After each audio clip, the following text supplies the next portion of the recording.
baru jumpa dari lama. Kalau kita VCO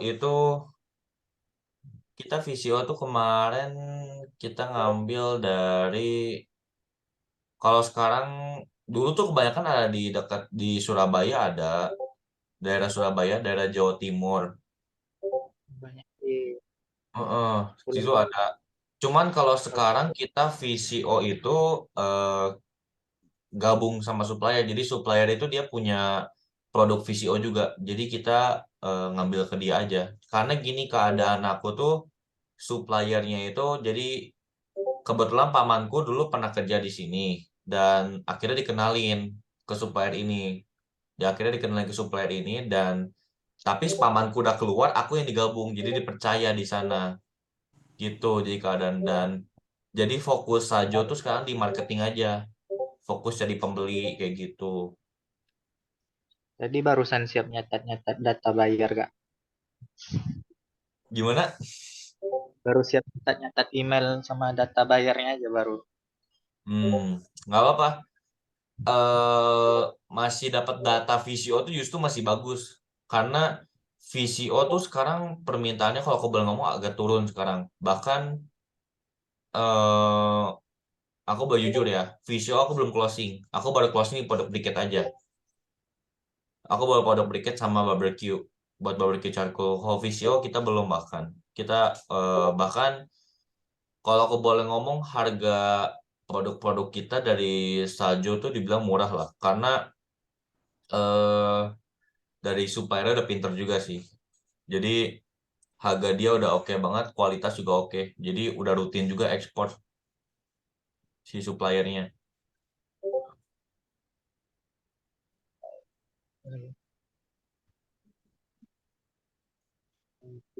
Hmm.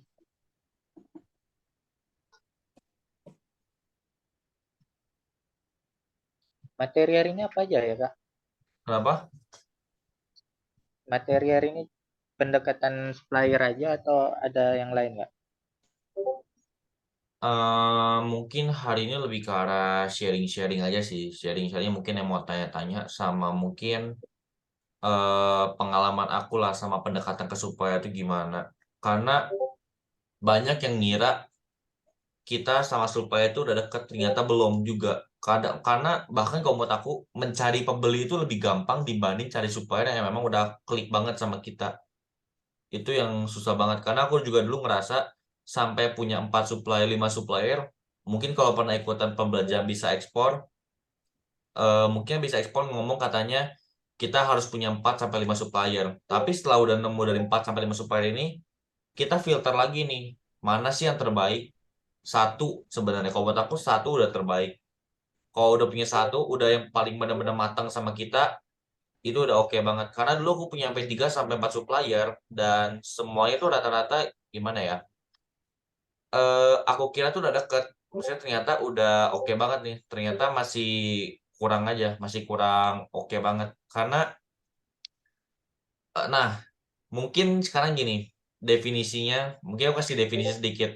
Kalau misalkan kita sekarang kerja sama mungkin orang-orang gede, maksudnya kita sama orang, mungkin kan Julio sempat ngomong ya, kalau Julio sempat ngomong kalau kita harus bantu petani-petani buat eh, ekspor, supaya bisa Oh, ekspor. Kita lihat daerah-daerah, banyak barang, segala macam, segalanya bisa ekspor. Sebenarnya enggak, kalau kita udah terjun ke lapangan, sebenarnya enggak kayak gitu, karena eh, banyak banget yang kalau kita perusahaan masih kecil, kita nggak bisa ngegendong perusahaan kecil lagi karena terlalu berat bagi kita perusahaan kecil.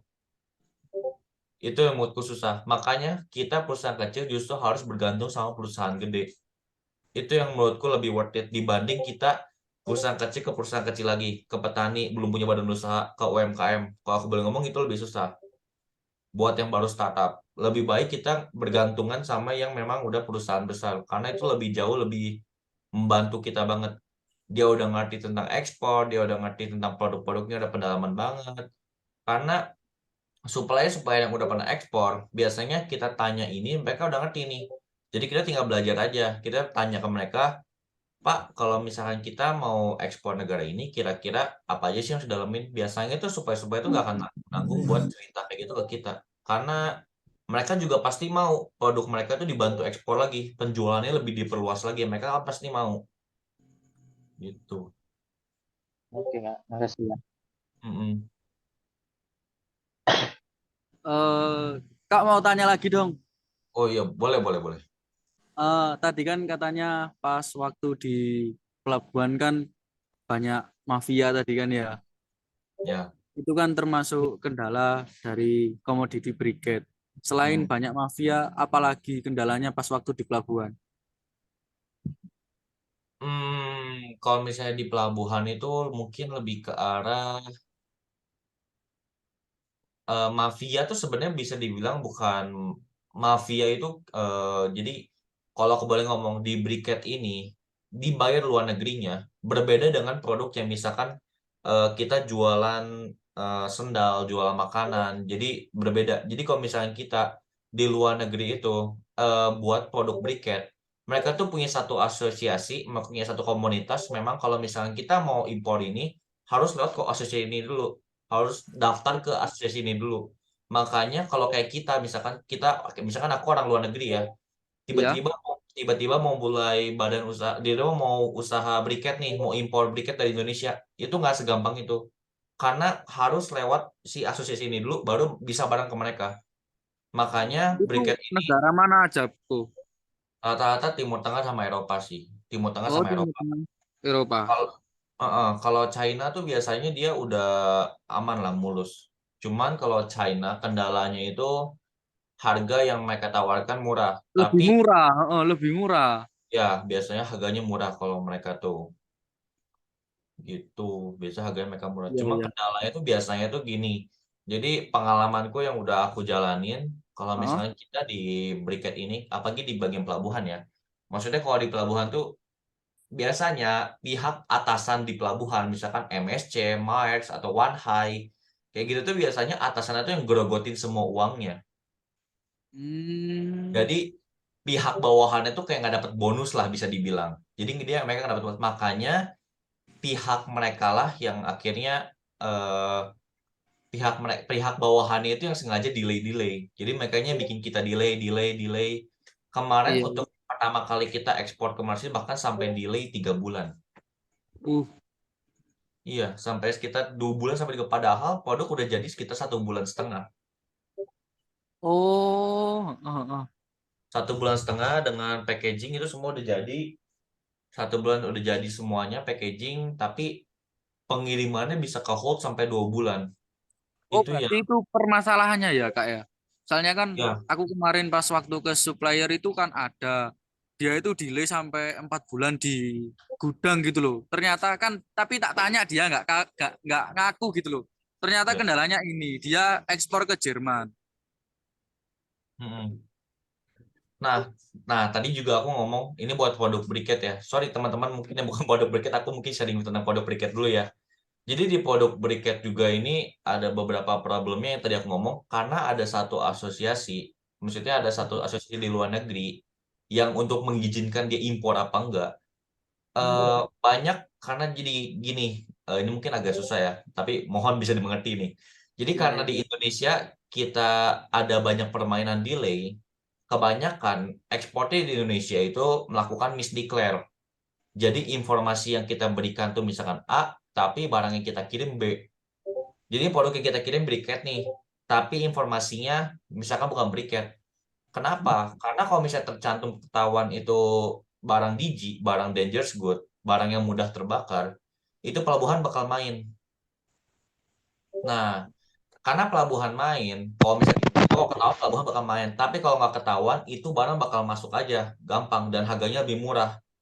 Karena kita nggak perlu suap-suap lagi tuh ke pihak pelabuhan. Jadi kita udah mulai ekspor, kita udah mulai ekspor. Nah, asosiasi itu yang tadi aku ngomongin asosiasi di luar negeri, itu yang berguna untuk menerima barangnya.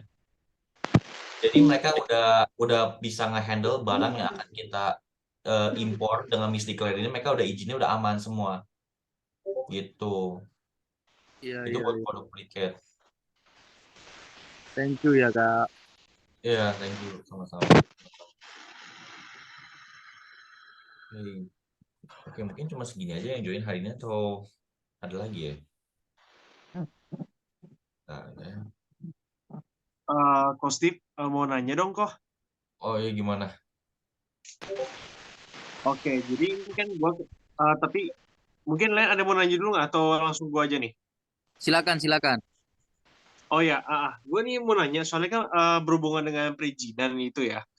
Hmm. Kan sebenarnya saya kan sama bidang koko kan ada beda, tapi kan sama-sama eksportir kan. Nah, itu kalau saya boleh tahu kok, dalam hal ekspor secara udara ataupun secara kapal tuh ada bedanya nggak, Steve? Apa? Ekspor lewat udara dan ekspor lewat kapal tuh ada bedanya nggak? Ada. Jadi ekspor lewat kapal sama udara itu jelas ada bedanya. Jadi kan yang pasti udara ya pasti lewat udara, tapi kapal lewat kapal. Mungkin perbedaannya di sini udara itu biasanya dipakai sama importir, biasanya buat barang-barang yang sampel. Jadi hanya untuk sampel supaya mereka bisa cepet cek barang. Tapi biasanya ada cost yang lebih mahal dibanding kita pakai sea freight, dibanding kita pakai pelabuhan jalur laut. Jadi kalau misalnya kita pakai udara itu lebih lama. Tapi kalau misalnya kita pakai jalur udara lebih cepat, tapi ada harga lebih mahal. Gitu. Oh, jadi secara harganya lebih mahal dan biasanya kecenderungan ini adalah untuk para ibaratnya untuk para importir-importir yang ini ya pakai sampel ya kok ya. Ya biasanya mereka butuh sampel dulu nih. Dia mau lihat produk kita oke apa enggak gitu. Biasanya mereka pakai udara itu biar barangnya cepat nyampe. Karena kalau misalnya kita kirim ke pakai laut itu lebih lama dan kita berarti masuknya sistemnya LCL. Jadi di kontainer itu ada sistemnya ada FCL sama LCL. FCL itu full container load, LCL itu less container load. Jadi LCL itu jadi satu kontainer itu akan berangkat kalau misalkan satu kontainer itu udah full. Misalkan 40 feet nih, udah keisi 26 ton, baru bakal berangkat. Kalau LCL keadaannya, jadi barang kita tuh bakal digabung sama barang orang lain. Gitu. Jadi kalau LCL itu satu kontainer misalkan 40 feet atau 20 feet, barang kita misalkan cuma 1 ton nih. Nah, kita harus nunggu sampai ada eksportir lain yang mengisi 25 ton sisanya, barulah berangkat.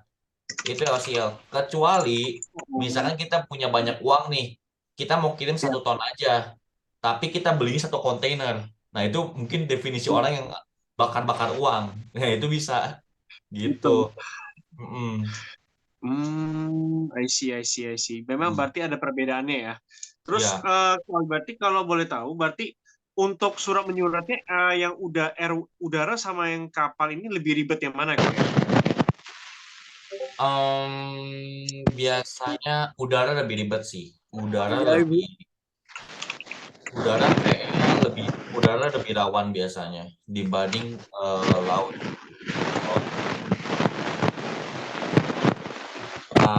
Rafli, sorry mungkin boleh di mute dulu.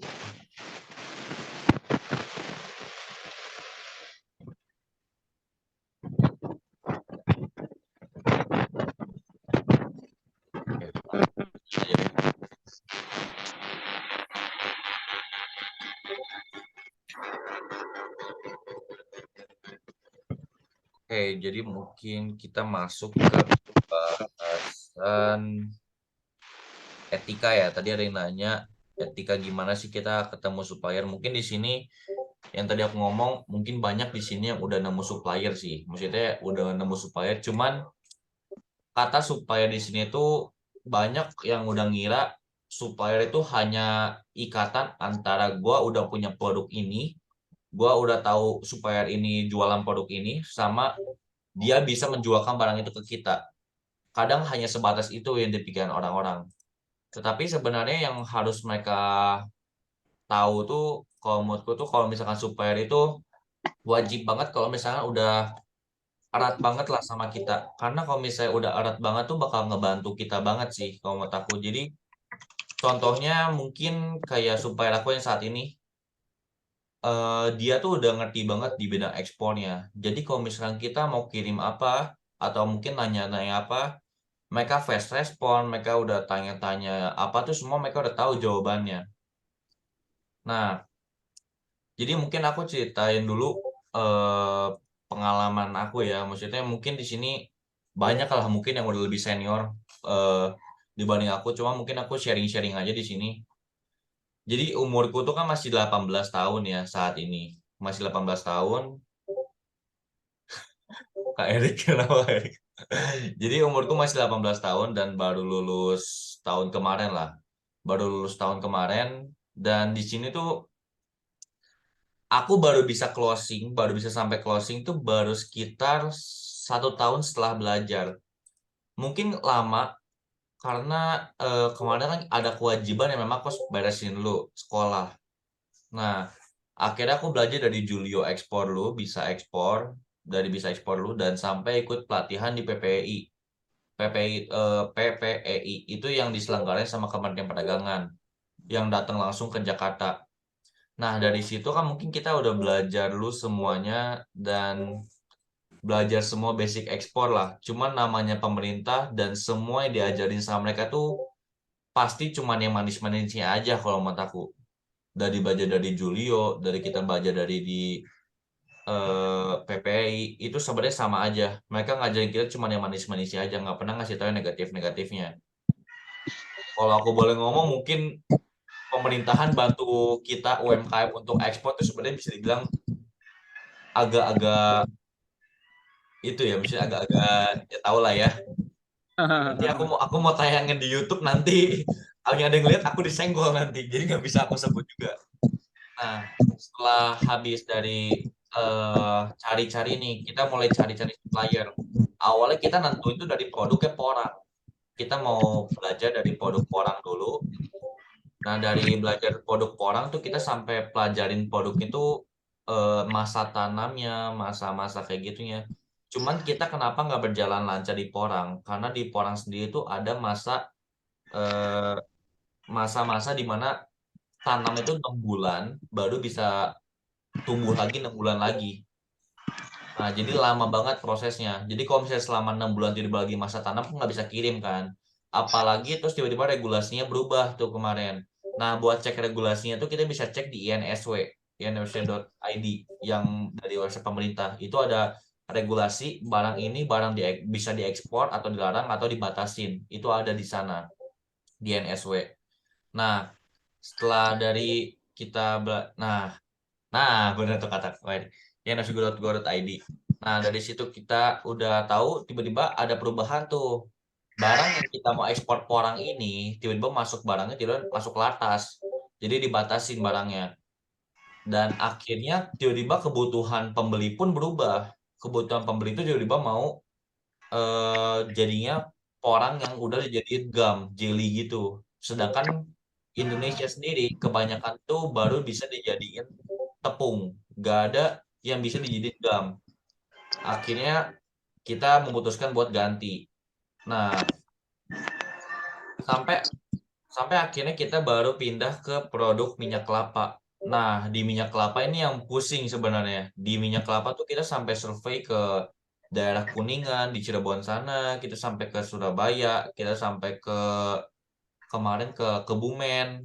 Nah, di Kebumen tuh kita ketipu juga. Nah, alasan mungkin kenapa banyak yang ngomong, nah ini mungkin kata Ko Julio ya, yang sering disebut sama mereka ekspor tanpa modal. Di sini ekspor tanpa modal tuh bukan yang benar-benar kita nggak ada modal sama sekali buat terjun ke bisnis ini, tapi kita butuh modal juga buat survei ke pabrik. Karena ini pengalamanku, kalau misalkan mungkin dulu kita cuma via chat doang selama ini, kita cuma via chat, telepon apa segala macam, mungkin aku bakal ketipu entarnya. Kenapa? Karena waktu pihak supplier waktu itu ngomong ke aku nih di Kebumen, jadi produksi mereka tuh bisa sekitar 8 ton per hari ngomongnya. 8 ton per hari. Ya aku mikir mungkin udah gede banget tuh. Berarti kan sebulan bisa sampai 200 ton lebih kan kira-kira. Nah, dari situ makanya aku belajar. Aku coba cek ke sana, berarti kan aku punya pikiran, wah ini perusahaan gede nih. Harus coba aku tanya-tanya, harus coba aku datengin buat pelajarin produk mereka. Dan akhirnya coba deh kita ke sana. Dan nyampe ke sana, mereka tuh ada banyak pihak lagi. Jadi ternyata nyampe sana, mereka sehari cuma bisa 1 ton. Bahkan gak nyampe 1 ton kayaknya waktu itu, sekitar 400 liter sampai 500 liter per hari. Dan benar-benar masih UMKM lah, masih perumahan. Nah, karena hal itu masih perumahan, aku bilang mungkin buat kita yang maksudnya baru startup juga, kita baru masuk ke ranah bisnis ini, bagi kita yang maksudnya mau ngebantu UMKM itu menurutku susah. Kita harus bergantung sama perusahaan-perusahaan yang memang udah besar. Nah, itu kasusnya. Jadi kenapa harus ada modal yang maksud aku datang ke lokasi, belajar sama supplier, itu kenapa? Karena ada banyak banget kejadian kayak gitu. Jadi banyak kejadian ngomongnya bisa apa, ternyata yang hasilnya nggak sesuai fakta. Tuh. Jadi nggak sesuai faktanya yang memang dijelasin sama dia. Makanya itu penting banget buat kita survei langsung juga. Dan kelebihan survei langsung pun kita bisa langsung ngobrol ke supplier, pendekatan langsung. Entah kita ajak makan-makan atau entah kita gimana ya, pendekatan lah ya. Mungkin kita yang ngedeketin lawan jenis, mungkin kita lagi deketin lawan jenis. Gimana cara kita deketin mereka. Jadi harus ada trik-triknya juga. Jadi penting banget kalau menurut aku buat kita ngedeketin mereka juga. Benar-benar ngebantu. Kalau misalkan memang udah seakrab itu. Contohnya dari misalkan kayak sekarang mungkin ya kondisinya. Kalau misalkan ada pembeli, pembayaran tuh udah ngelewat. Karena kita harus bangun satu trust. Pembeli tuh kalau misalkan ada importnya dari luar negeri. Kayak contohnya kemarin kasus yang Mesir. Mesir kemarin kita udah closing. Bersyukur udah bisa closing ke sana. Pembayaran tuh udah nggak lewat PT aku lagi, udah nggak lewat Sajo. Pembayaran tuh langsung ke pihak supplier, pihak pabrik. Nah, jadi itu pentingnya kita bangun ikatan. Kenapa? Kita lebih mikirin langsung kirim ke pabrik aja. Karena satu, kita udah punya komitmen. Kita sama-sama udah punya komitmen, kita nggak akan saling bypass. Jadi kalau misalkan tiba-tiba ada yang kontak tiba-tiba kan pembeli kan pasti tahu tuh, di surat BL ada namanya shipper. Shippernya nama supplier kita. Kalau misalkan nama pembelinya itu baca shipper ini, otomatis kan biasanya pembelinya bakal langsung kontak ke pihak shipper. Nah, itu yang udah kita antisipasi. Ada beberapa kasus terjadi. Makanya supplierku langsung kabarin nih. Ini yang kemarin pihak bayar ini ada kontak lagi nih ke LPN langsung. Udah aku langsung coba kontak. Dia udah langsung ngomong langsung ke pihak Sajo aja, ke PT ku. Nah, jadi kita udah bikin komitmen juga nggak akan saling bypass. Itu makanya penting banget kalau misalkan kita mau bangun ikatan pembeli. Nah, alasan kenapa dari pembeli langsung bayar ke supplier, kita boleh ngomong untuk menghindari pajak juga. Kalau misalkan dari importir langsung kita kirim ke traders dulu, importir uang ke traders bayar 40% down payment ke supplier. Itu prosesnya bakal lama banget. Prosesnya bakal muter-muter terus, dan selama putaran itu ada pajak lagi yang harus kita bayar. Indonesia pajaknya tinggi. Semakin tinggi pendapatan kita semakin tinggi juga pajaknya. Nah, dari situ akhirnya kita udah bangun ikatan juga. Akhirnya jadi dari pihak importer langsung ke pabrik aja. Udah nggak perlu lewat kita. Dan bahkan supplier yang udah aku deketin ini tuh mereka mau terbuka juga. Mereka mau terbuka tentang produksi, tentang foto-fotonya, semuanya. Jadi mereka udah ceritain juga ke kita. Bahkan kalau misalkan sekarang aku punya modal miliaran, mungkin aku bisa bikin pabrik dari ilmu dia. Jadi kita tuh harus bersikap kalau kita tuh sebagai pemilik pabrik juga. Kita harus bersikap kalau kita mengenal produk kita banget. Kenapa? Karena kalau misalkan gini, pihak importir nanya produk A, misalkan tanya produk briket ya, contohnya. Ini kadar airnya berapa? Terus kalau misalkan ini ada rotary-nya nggak untuk ayak sortirannya, penyusutannya berapa? Kadang kan itu yang orang tuh masih awam-awam nggak ngerti tuh, karena kan mereka cuma tahu ini produk briket harganya segini, quantity-nya segini, produksinya segini, harganya berapa, bla bla bla, spesifikasi seperti ini. Cuman banyak yang nggak tahu gimana sih cara membuat spesifikasi kayak gini.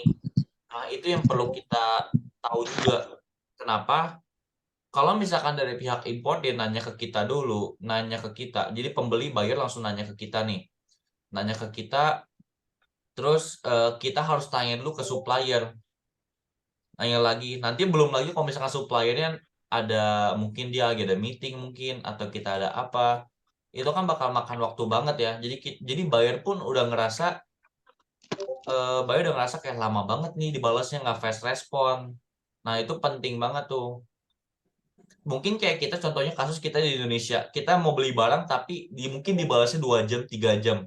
Kalau sesama Indonesia aja kadang kita nggak punya nggak punya toleransi, karena kita kesel sendiri.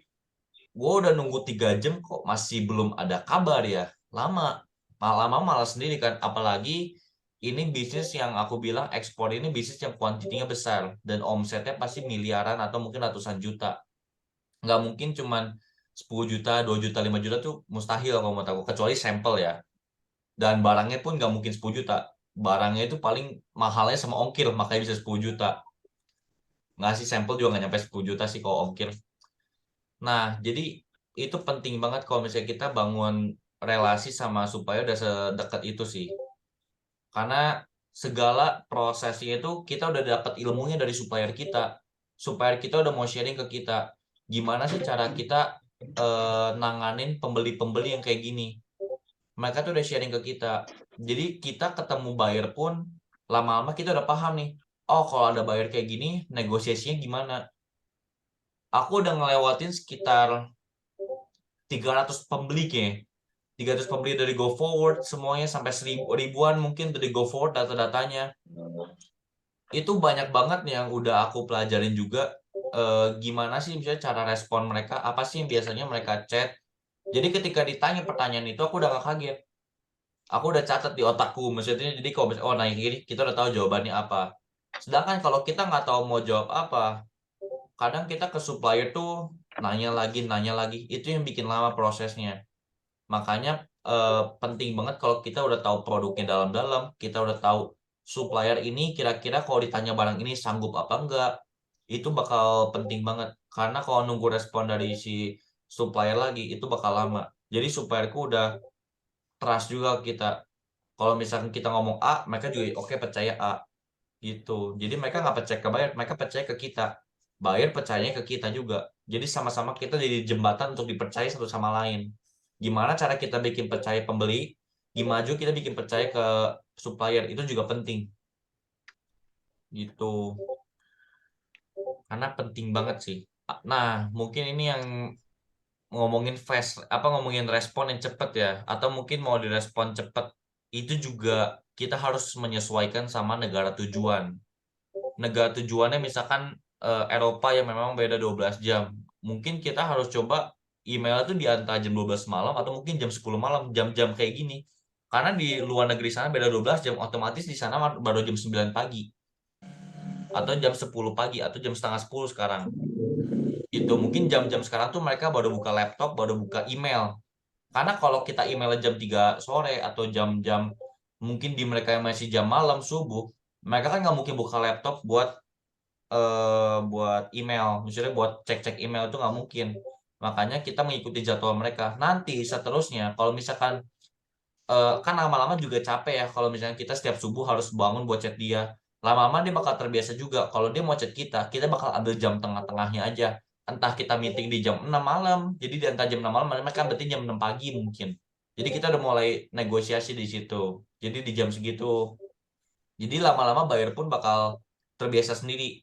Mereka bakal kasih toleransi ke kita juga. Jadi kita nggak perlu capek-capek yang harus setiap subuh-subuh kita harus email terus, kan capek ya. Dan alihin ke WhatsApp. Kalau misalkan memang email kan notifnya agak susah ya. Kalau WhatsApp kan mungkin gampang ya. Kita dapat WhatsApp, ada notifikasinya langsung. Kalau email kan mungkin agak susah ya. Jarang dapat email. Gitu. Ya sih, mungkin itu sih. Kalau misalnya buat pendekatan ke supplier, yang penting tuh jangan yang kita benar-benar datang ke pabrik, kita mau tanya produk yang benar-benar gak tahu apa-apa. Lebih baik yang penting tuh kita tahu basicnya dulu. Kita tahu apa sih yang mau kita tanyain. Kalau misalkan ada pembeli nanya gini, kira-kira kita mau nanya apa. Kira-kira jadi kita datang ke sana pun ada tujuan, tapi kita tujuan ke sini tuh untuk memang balik lagi ke visi kita. Gua mau jualin produk lu gua mau jualin produk pabrik lu. produksi dari pabrik lo, gue mau jualin produk-produk lo. Balik lagi ke visi itu. Tapi gimana cara kita dipercaya sama supplier untuk dapat kepercayaan itu yang diuji sama supplier gitu. Jadi kalau misalkan itu mungkin yang dicari sama supplier kita, karena banyak yang tiba-tiba datang ke supplier langsung kontak, langsung ngomongnya ini pabrik gua, cekcoknya apa segala macem, padahal kan bukan pabrik dia. Kadang beberapa supplier gak suka gitu. Jadi kadang ada yang bawa pembeli itu dari luar negeri, bawa ke pabrik A, dia ngomong cekcok ke suppliernya, ngomong kalau nanti ngomong ya ke buyer gua kalau ini pabrik gua. Nah, itu kan dadakan banget, gak ada negosiasi di awalnya. Lebih baik dibuat kesepakatannya dulu tuh kalau misalkan memang ada buyer yang memang mau berkunjung juga gitu. Jadi wajib juga ada ngomongin etika bisnis. Sebenarnya yang penting kita baik aja sih. Maksudnya yang penting kita sopan, kita tahu etika kita ke sana, kita mau ngapain.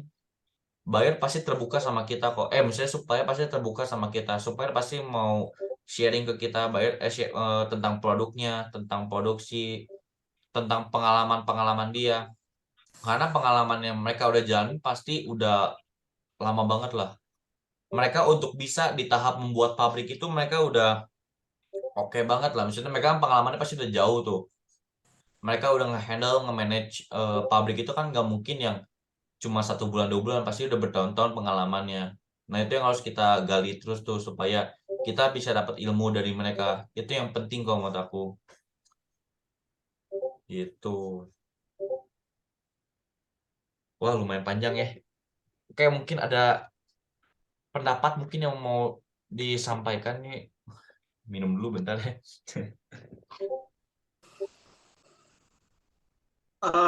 Oke, Pan, luar biasa sih ya. Oh ya, gue penasaran nih, Pan. Lu dari ini gue pakai gua lu aja ya kali ya. Biar enak Aman-aman. ya. Justru lebih enak. Oke. Jadi Yo, kan kayak gini. Jadi lu aslinya di mana kantornya by the way? kalau kantor buat kita marketing kita di Bandung. Kantornya di Bandung. Pabriknya itu di mana ya? Pabriknya di Maluku. Kita sampai ke Maluku, Maluku Utara. Kita sampai visitnya tuh sampai kemana-mana. Anjay. Jadi lu beneran lu samperin jadi lu dari Bandung lu samperin ke Malukunya itu buat visitation, dan kalaupun ada buyer yang mau datang pun lu ajak dia ke sana juga gitu. Awalnya jadi ketemu supplier itu kebetulan dari kita ketemunya kebetulan di Maluku Utara. Di Maluku Utara kita taunya ternyata pabrik dia tuh ada juga di Jakarta. Jauh-jauh amat ke Maluku Utara, padahal di Jakarta ada. Jadi muter-muter jauh-jauh banget. Ternyata pabrik dia ada di daerah itu, daerah Jakarta. I see. Wah, jadi Jadi banyak. jadi nggak jadi kaget ya pas dengar awal dengarin kok pabriknya ada di Jakarta, kenapa gua nggak samperin Jakarta aja Iya, gitu. makanya. Karena kita tahu kan adanya di Maluku Utara. Jauh banget ya. Udah mikir banget. Wah, gimana kesananya gitu. Karena jauh banget kan mikirnya. Wah, itu kerja Mm-mm. sampingan dulu, kumpulin modal lu awalnya juga, baru coba ke sana hanya untuk memastikan kalau pabriknya ada. Ternyata ada di Jakarta. Itu lumayan capek sebenarnya.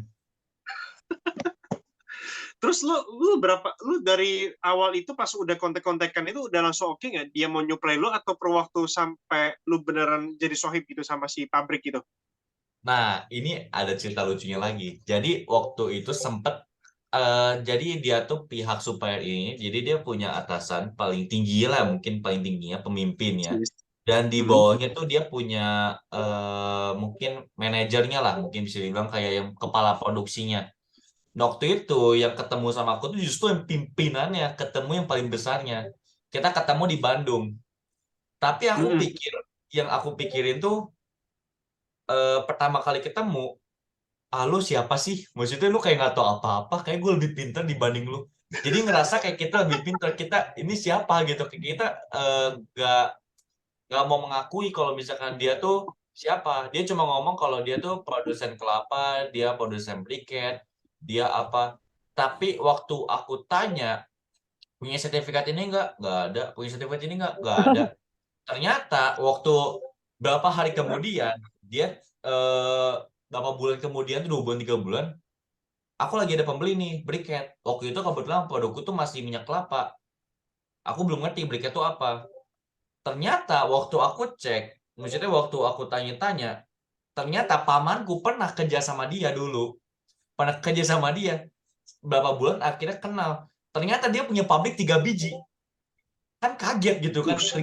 Ternyata yang dikira tuh bukan apa-apa, yang punya pabrik 3 biji. Dia aku nanya sertifikatnya kan ada A, B, C, kalau briket kan banyak, ada weather test report, ada factory audit, ada self fitting test, ada phytosanitary, ada fumigasi. Kayak gitu kan banyak ya. Aku mikir ternyata uang kayak gitu buat 3 pabrik mah gampang.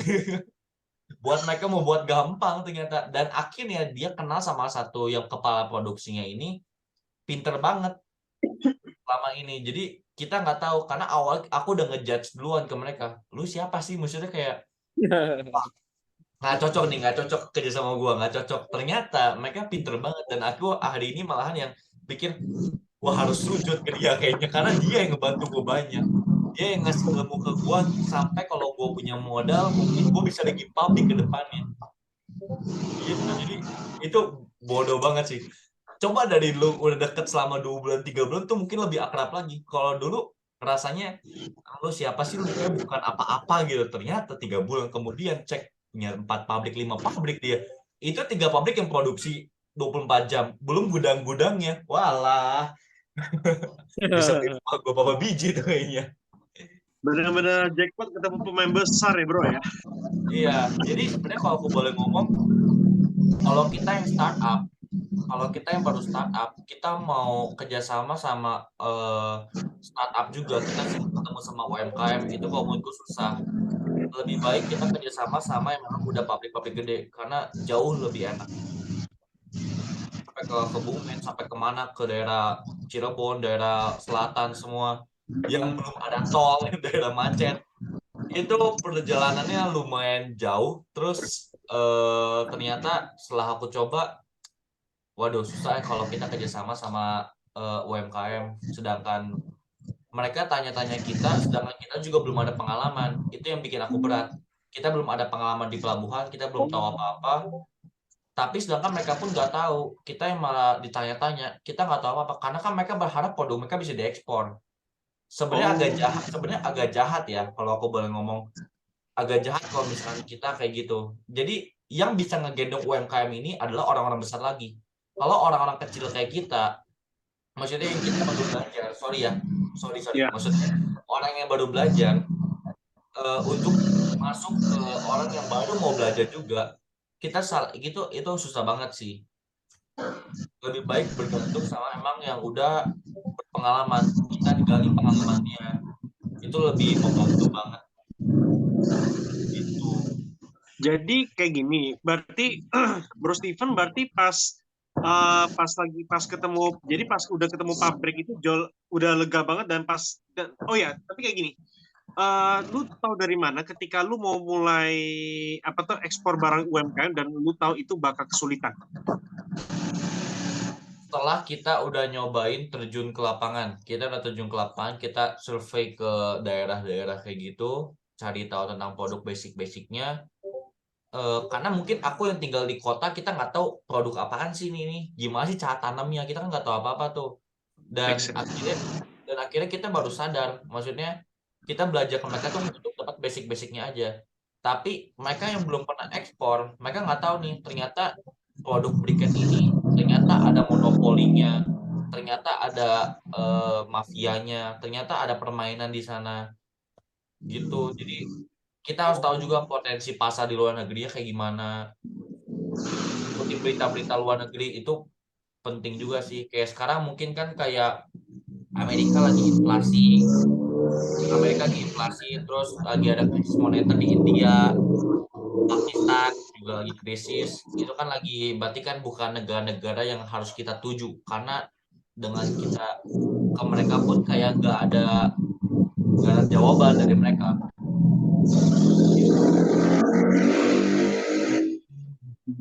Berarti secara market untuk saat ini ke luar negeri, ya ke negara-negara tujuan utama ekspor itu memang lagi ada terkendala karena krisis ini ya bro ya? Iya, ada krisis juga, itu pengaruh juga. Gitu. Iya. Tadi tuh ada yang mau aku omongin, cuman aku lupa mau ngomong apa ini. Bentar, aku ingat-ingat dulu.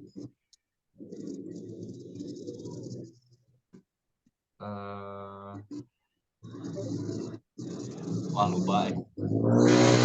Wah, karena nggak ada materi hari ini, sebenarnya agak dadakan nih kita Zoom meeting hari ini. Gak ada koordinasi sebenarnya. Jadi aku nggak bikin materi apa aja yang mau kita omongin hari ini. Jadi apa yang ada di otakku aja aku ngomongin hari ini. Mungkin ada yang mau tanya-tanya mungkin atau apa. Jadi siapa tahu kita bisa saling sharing di sini.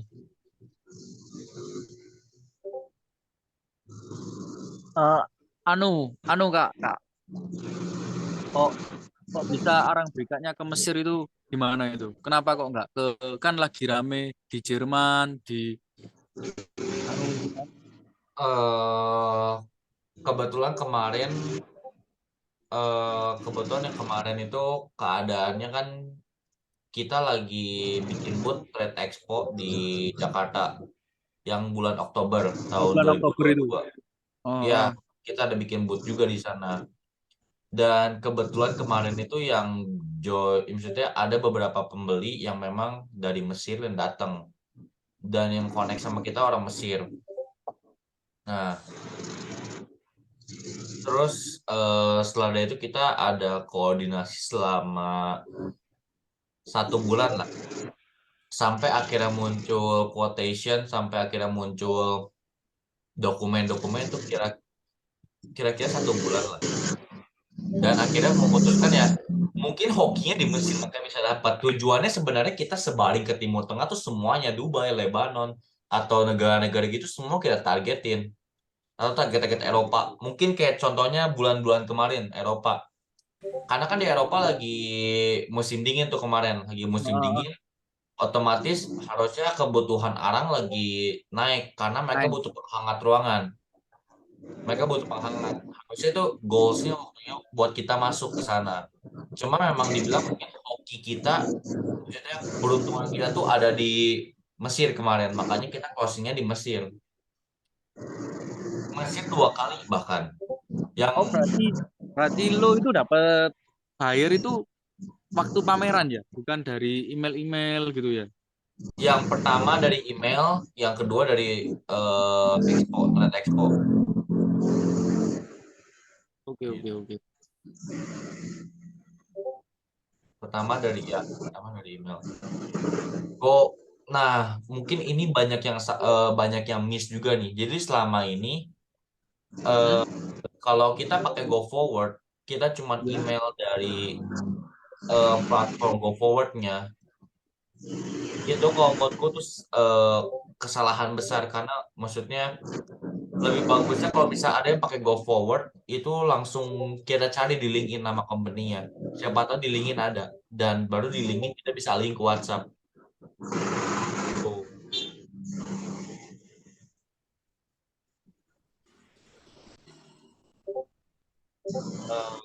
Masalah kerjasama Briket Shisha. Oke.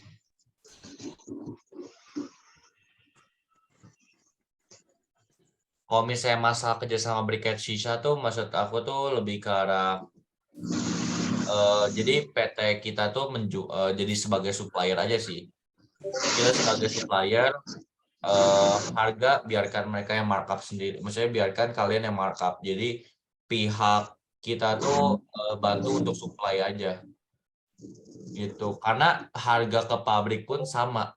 Karena kan dibilang karena udah percaya juga jadi mungkin ada sistem kok. Jadi kita udah ada komisi sendiri dari pabrik. Jadi kita nggak perlu markup lagi.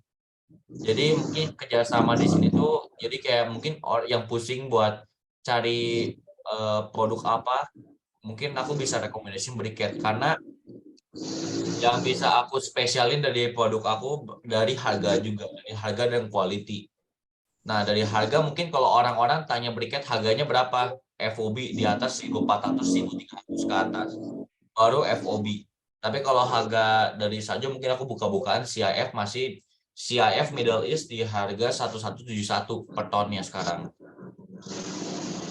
Berapa kok? 1171. 1171. 1171. Itu CIF Middle East. Itu Kalau sih track beda pricing ya, Ko Steven ya, Bro Steven ya. Kalau CIF itu kan kita udah masuk sampai pengiriman sampai ke negara mereka. Itu Middle East. Jadi kalau mungkin supplier lain misalkan ke negara Timur Tengah kan banyak Timur Tengah ya. Jadi misalkan ada negara Dubai, ada negara Mesir, ada negara apa. Itu kalau ke Mesir beda, kalau ke Dubai beda harganya. Kalau kita nggak mau ambil pusing, yang penting masih masuk kategori Timur Tengah, ya udah harganya segitu aja patokin. Oh, jadi kalau mau jual dari itu ya silakan lah ya. Tapi kalau Ya, mau sama terserah lah ya. kecuali misalkan di Dubai Jerman atau Eropa, itu kita ada kenaikan karena kan memang freight-nya aja satu kontainer bisa 80 juta sampai 120 juta sekarang. Gitu. Tapi kalau misalkan ke arah Timur Tengah, kita pokoknya pokoknya Middle East, semua Middle East, Timur Tengah semua. Gitu. Putus-putus kok, sorry. Kalau untuk agent forwardernya sendiri, Bro Steven, pas pertama kali atau mungkin sampai sekarang ya, itu pakai agent forwarder dari Bro Steven sendiri atau sebelumnya tuh mungkin dari pabriknya ada agent forwarder ini yang dipakai? Kalau forwarder dari pabriknya udah ada lagi. Kalau dari forwarder dari pabriknya udah ada forwarder sendiri lah. Jadi kita nggak lewat forwarder lain. Oh.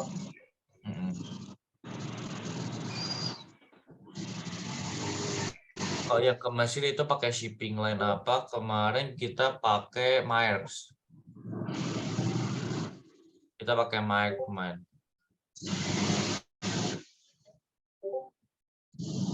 Steven, Tapi itu sorry gue potong sedikit. Setahu gue kan termasuk barang DG kan, dan Maersk katanya kan sempat menolak kan barang ini. Itu terus gimana kelanjutannya, by the way?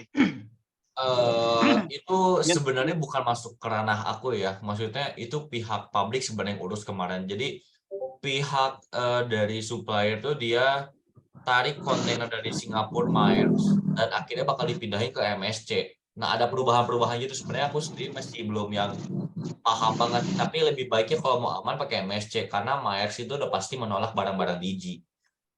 Barang DG itu udah pasti ditolak sama Maersk, benar kata Ko Erik. Tapi kalau MSC itu masuknya mahal sih. MSC itu mahal.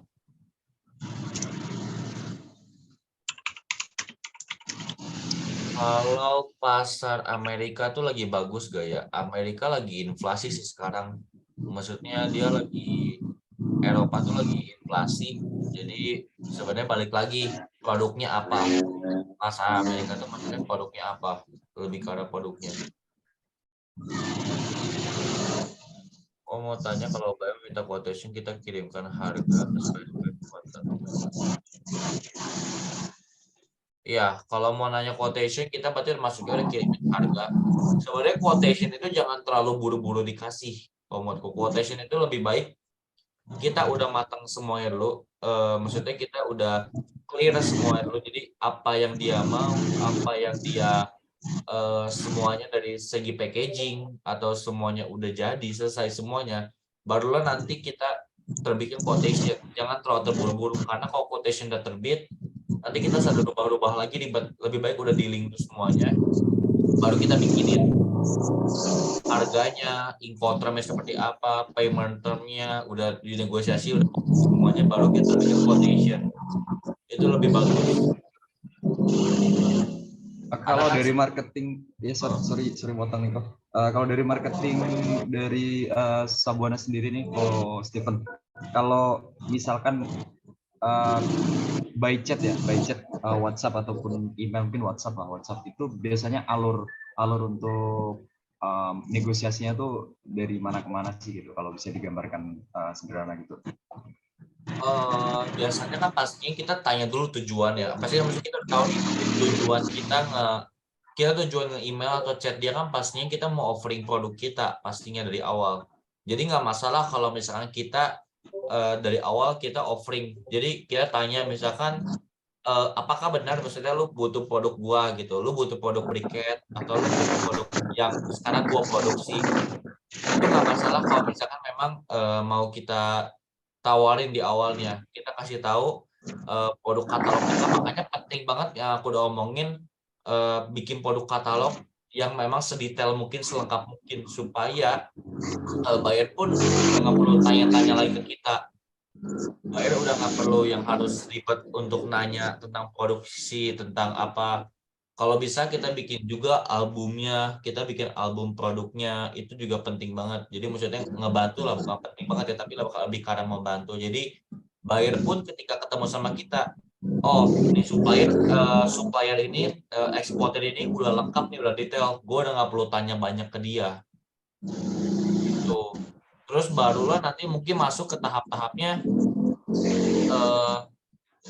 dari produk katalog udah dikasih, kita mulai tanya nih, misalkan quantity ordernya kayak gimana sih, maksudnya quantity order berapa, dan baru masuk ke payment term. Nah, payment term itu kan yang paling sensitif ya. Payment term itu kan banyak banget yang harus diomongin. Kadang ada yang payment termnya, mungkin kalau aku boleh bilang, buyer itu nggak ngotak, maksudnya nggak mikirin posisi kita. Nah, buyer itu banyak yang kayak ngomongnya gampang banget, maunya payment termnya kayak gini, kayak gini, kayak gini, yang memang beresiko buat kita. Nah, sebenarnya kalau misalkan kita nggak closing karena payment term, itu udah biasa. Karena di pihak, kalau kita dijadikan buyer juga, kita jadi buyer, kita juga kan kadang ragu-ragu. Gue mau bisnis ratusan juta nih sama nih orang. Kira-kira gue bisa percaya nggak nih orang? Makanya penting banget buat bangun trust. Jadi jangan yang terlalu formal banget tuh bisnis banget. Jangan terlalu kita kayak terlalu kejar dia banget. Jangan terlalu yang kayak kita kayak mau ngejar dia banget, kayak mau bisnisnya benar-benar cepetan lah semuanya. Itu sebenarnya pelan-pelan aja, by proses semuanya. Setelah semuanya udah lancar, semuanya udah oke, baru masuk ke ranah bisnis. Jadi lebih baik kayak ada pendekatan dulu, kayak kita yang ngedeketin lawan jenis juga. Lebih baik kayak kita tanya dulu, misalkan lu udah pernah main di sini sebelumnya, udah punya impor belum? Terus kalau misalkan memang dia udah pernah impor, biasa impor dari mana? Kenapa nggak sama supplier kemarin lagi? Itu bisa kita tanya-tanya kadang-kadang. Jadi masuk ke ranah topik sana. Kenapa nggak sama supplier kemarin lagi? Mungkin dia punya kendala, mungkin dia ketipu. Jadi kita bisa tahu nih alasan kenapa dia ketipu. Contohnya gini, kemarin juga ada pembeliku yang memang kemarin ngomong produk kemarin dia jadi egois jadi keadaannya, karena dia pernah ketipu. Dia maunya barangnya nyampe baru bayar lu. Down payment iya gede 60%, tapi 40% ya setelah barang sampai. Jadi egois kan, maksud bisa dibilang dia mau cek barangnya dulu. Tapi setelah kita negosiasiin dan kita tahu masalah dia apa, gue kasih ke lu parsial aja. Gue kirim barang ke lu partial shipment. Jadi setiap 2 minggu sekali gue kirimnya satu kontainer. Jadi kita pun bisa menilai nih, pembeli ini pembeli serius apa bukan, pembeli yang mau menipu apa bukan. Jadi kita bisa cek juga. Tuh. Jadi alur kontraknya tuh ada. Jadi setiap minggu kita kirim 2 kontainer, 3 kontainer, itu ada partial shipment-nya. Ada taktiknya juga. Jadi kita harus main di sini tuh, kita harus main politik, harus main bisnis juga, harus main strategi juga. Gitu.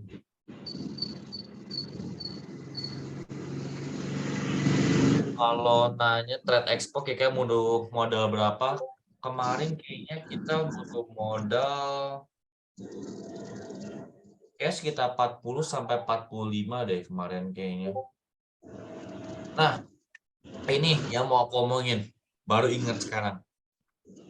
Kalau misalkan mau dikejar di ekspor, maksudnya mau di bidang usaha ekspor, penting banget punya partner yang memang benar-benar mau kerja juga. Karena kalau misalnya kita kerja sendiri, itu capeknya luar biasa. Maksudnya capeknya tuh benar-benar yang wah nggak ketolong dah. Karena awalnya aku sendiri, tapi akhirnya kebetulan temanku yang memang udah temenan 7 tahun, akhirnya baru satu hobi, satu bidang usaha yang suka sama bareng-bareng. Dan jadi akhirnya kita komit mau bisnis bareng. Kalau sendirian itu capeknya benar-benar wah Rasanya mati lah. Soalnya benar-benar kita kan juga, apalagi kita kan baru belajar ya, kita baru belajar. Kadang kalau misalnya kita nggak ada lawan bicara yang memang satu bidang usaha sama kita, kadang kita ngerasa bingung, kira-kira habis ini kita mau tanya apa lagi. Makanya punya partner itu benar-benar penting banget. Atau mungkin kita punya kita cari komisaris, kita cari investor ke perusahaan kita juga itu penting. Kenapa? Jadi kita pastinya kita mau cari investor, otomatis kan dia masuk ke ranah badan hukum saham kita. Dia punya suaranya. Makanya kalau menurut gue itu penting banget. Kenapa kita harus punya kayak investor. Jadi gimana cara kita bisa ngobrol sama investor juga, gimana cara bikin mereka tertarik, tentunya kita harus belajar juga. Kita harus sudah paham banget ekspor tuh gimana, potensi gimana, supaya investor pun paham kenapa gue harus masuk invest ke bisnis ini. Kita kasih, mungkin dibilang portofolio, mungkin, atau kita kasih proposal ke dia, kenapa lu harus invest di sini, apa keuntungan yang lu bakal dapetin. Mungkin punya kerabat atau mungkin punya teman yang memang mau bantu, itu nggak masalah. Misalnya penting juga, karena kalau benar-benar sendiri itu capeknya luar biasa. Apalagi mungkin di sini banyak yang dulu pernah ngerasain di umur 18 tuh, pasti kita kan yang benar-benar ngebara banget pengen coba segala hal. Tapi karena jujur, karena orang tua aku tuh bukan orang tua yang suportif banget, itu tekanan tuh di aku tuh dulu, wah banyak banget lah tekanannya. Udah sendiri kerjain, orang tua nggak support, orang tua kan mikirnya pasti kita kuliah dulu aja, atau kita mungkin coba yang lain dulu, karena ekspor tuh kan benar-benar mainnya di politik. Jadi benar-benar yang harus hati-hati. Dan bisnis yang beresiko, bisnis yang gambling sebenarnya kalau aku bilang. Jadi kita juga harus benar-benar hati-hati, dan mungkin orang tua pun dulu nggak mengakui, dan akhirnya baru setelah main closing baru diakuin. Dulu sebelum closing tuh benar-benar nggak ada support dari orang tua. Jadi kita mau kemana tuh benar-benar harus cari uang sendiri dulu. Mungkin itu sengaja dari pengajar orang tua juga supaya kita pun sadar lah. Oh mungkin sorry ya, ini kenapa jadi bahas keluarga. Oke, jadi yang penting itu partner tuh penting sih. Menurutku partner tuh benar-benar yang harus kita butuhin juga untuk ngebantu kita jalanin bisnis ini. Mungkin kita bisa gantian shift. Misalkan kayak tadi aku bilang Eropa jamnya beda 12 jam, mungkin gantian lu nih besok, yang gantian lu yang email, nanti besok baru gua lagi. Atau mungkin gantian dong lu yang bikin quotation, atau mungkin gantian lagi lu yang bikin konten di Instagram, atau lu yang post Instagram. Jadi post di LinkedIn, post di Facebook. Jadi ganti-ganti, jadi ada mungkin gak bener-bener capek kalau sendiri, karena kalau sendiri kadang kita manusia kan harus ada sharing sedikit ya. Kalau misalkan yang benar-benar semuanya jalan sendiri itu kadang kita ngerasa capek. Pasti yang udah di dunia kerja pasti ada lah keluh kesah kayak gitu. Menurutku nggak mungkin gak ada banget, pasti ada masa-masa di mana kalian ngerasa kayak mau cerita gitu.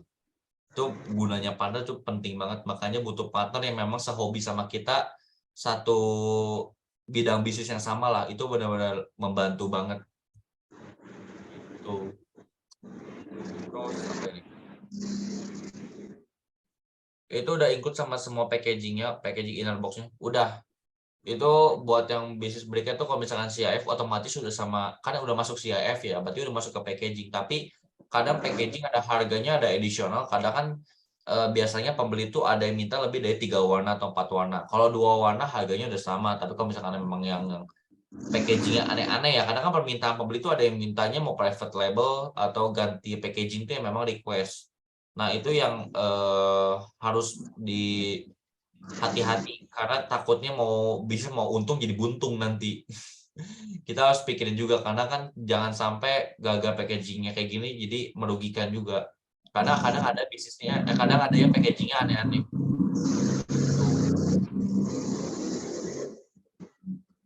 Kok web bisa ekspor, worth it gak trafficnya? Sebenarnya semua website tuh worth it aja sih, oke-oke aja.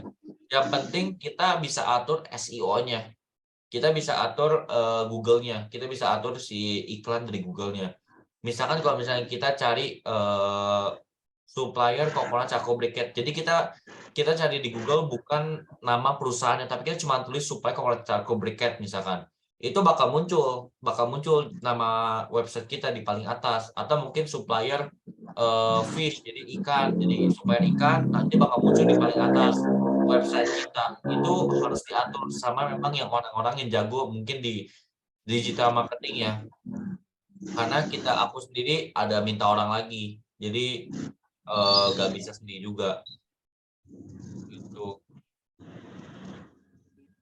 By the way kok mention soal LinkedIn ya untuk pencarian buyer mungkin seberapa besar sih untuk potensialnya kita cari calon pembeli yang potensial ya di LinkedIn gitu. Terus dari Coach Steven dan juga tim mungkin ada tips nggak sih untuk pencarian buyer via LinkedIn, karena mungkin yang aku tahu juga masih benar-benar sangat-sangat dangkal ya gitu sih.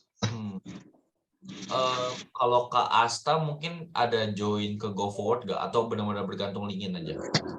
GoForward kita ada Coach Steven, walaupun patungan ya, maksudnya ada berapa ini, tapi kita ada ke situ juga gitu. Tapi tetap pengen ke yang lain juga, maksudnya nggak mau yang gantungkan itu doang gitu. Nah, bagusnya kalau misalkan punya data GoForward 1 atau 2, dicoba dari GoForward. Kan biasanya kalau pasti pernah pakai GoForward, pasti bakal ada muncul emailnya kan. Nama email dia, nama company dia. Dapat nama company-nya, coba cek di LinkedIn. Itu potensi juga. Karena mungkin banyak yang di GoForward itu nggak 100% semuanya data valid, itu semuanya data-datanya nggak valid juga di GoForward. Jadi banyak yang harus kita cek lagi, maksudnya harus kita olah lagi, filter lagi. Kalau di LinkedIn itu potensi sih, karena LinkedIn itu benar-benar penghubung kita semua kalau menurut aku. Jadi dia yang benar-benar, bahkan aku sendiri jarang pakai Facebook, lebih sering pakai LinkedIn. Masuk ke grup, masuk ke satu grup Cricket Charcoal, atau masuk ke grup produk-produk yang itu, misalkan produk ekspor impor, produk apel atau mungkin ikan atau mungkin barang-barang lain, kita masuk ke sana terus kita post kayak layaknya kita post konten Instagram. Setiap hari konsisten kita post terus kita memang scrolling terus, cari misalkan memang ada yang jadi butuh nih, nah bisa kita offering ke mereka. Harus coba scroll, tapi jangan yang spam ya, karena bisa masuk ke spam juga. Kalau misalnya kayak kita sehari post setiap 10 menit sekali atau berapa menit sekali kita post terus, itu bisa masuk ke spamming. Jadi kita harus ada taktiknya juga lah, setiap jam berapa gitu. Oh, berarti untuk offeringnya kok itu berarti kita langsung offeringnya tuh di company-nya. Kayak misalkan kita cari ini ya, kita dapat nama company-nya di GoForward, terus kita cari di LinkedIn, kebetulan ada tuh. Nah, kita untuk offeringnya kita cari di karyawan atau orangnya, atau langsung ke company-nya gitu.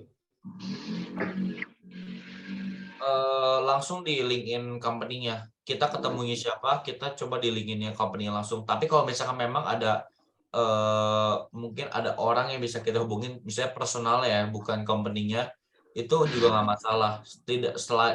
Setidaknya tuh dia masih di dalam company itu nggak masalah. Oh, oke. Mike masih terima cerkus, takutnya barbecue. Oke. Itu ya mungkin kadang ada yang masih terima sih, cuman kalau udah masuk ke ranah pelabuhan tuh biasanya ada permainan.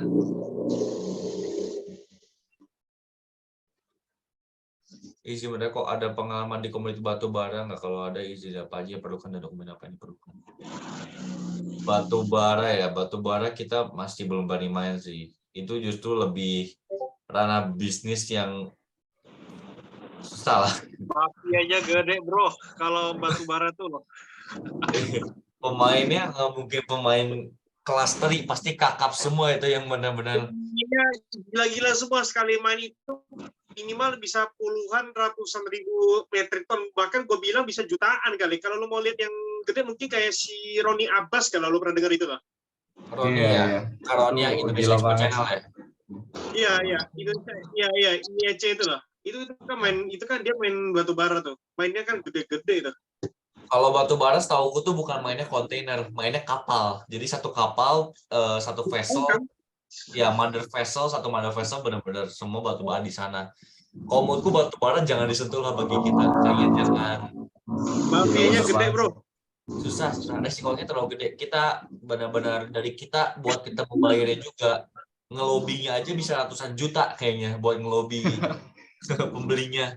Entah mungkin pembelinya suka ke klub, entah suka minum, entah apa, buat ngelobi dianya aja. Pemain-pemain batu bara tuh nggak mungkin yang kecil. Kalau kita pemain kecil baru main di luar batu bara, itu kita pasti udah pantas banget ditindas, itu udah jamin lah.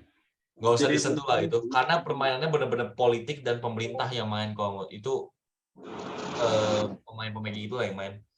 Aku sendiri nggak berani. Aku sendiri belum berani. Dan kayaknya nggak akan coba. Kayaknya sama nggak sih kayak kemarin tuh kayak ada satu permintaan gitu temanku yang bungkil sawit gitu ya. Dia minta tuh sampai yang kapasitas tongkang yang sekitar 10.000 metrik ton. Wah itu nilai transaksinya gila-gilaan sih. Kalau bungkil sawit tuh di Indonesia kebanyakan tuh supplier di Indonesia tuh lebih memilih jual bungkil sawitnya ke daerah lokal karena mereka harganya lebih dihargain dibanding ke ekspor. Kalau di ekspor tuh mereka harganya rata-rata lebih murah. Mereka minta harganya tuh lebih murah semua dibanding kita jual ke lokal. Kalau ke lokal lebih tinggi. Kalau misalnya ke luar negeri mereka di harganya lebih murah, makanya kebanyakan supplier Indonesia apalagi perturunan kelapa biasanya tuh mereka lebih milih jual di lokal sih dibanding ke ekspor, karena di Indonesia kan butuh pakan ternak juga gitu. Kok kalau kita belum posting buat profil perusahaan di LinkedIn nggak masalah. Nah sebenarnya juga pasti bakal sadar sih, semua bisnis itu nggak ada yang bersih. Maksudnya pasti bakal banyak. Kita harus mungkin kalau kita harus ngomongnya, kita harus jago bacot lah. Kita harus jago ngomong, nggak bisa terlalu terlalu jujur, itu nggak bisa. Kalau misalnya dilihat ya di website kita ngomong website kita dari tahun 2017. Padahal aku aja sekarang masih umur 18. Nggak bisa yang kita ngomong terlalu bersih, itu nggak bisa. Karena kalau misalnya kita ngomongin terlalu bersih, pembeli nggak akan percaya. Lebih baik yang kita buktikan adalah pengalaman kita. Gitu. Jadi karena ketika itu semuanya bisa diketik, kayak perusahaan-perusahaan ini omsetnya berapa segala macam, itu semua bisa diketik, bisa kita omongin, tapi pengalaman yang nggak bisa dibohongin sih. Jadi kalau kita ngomongin di company profile belum pernah closing, kasih tahu aja kita udah pernah closing, kasih tahu aja nggak masalah. Gitu, nggak masalah kalau misalkan belum closing, itu justru kita buat jadi pengalaman sih.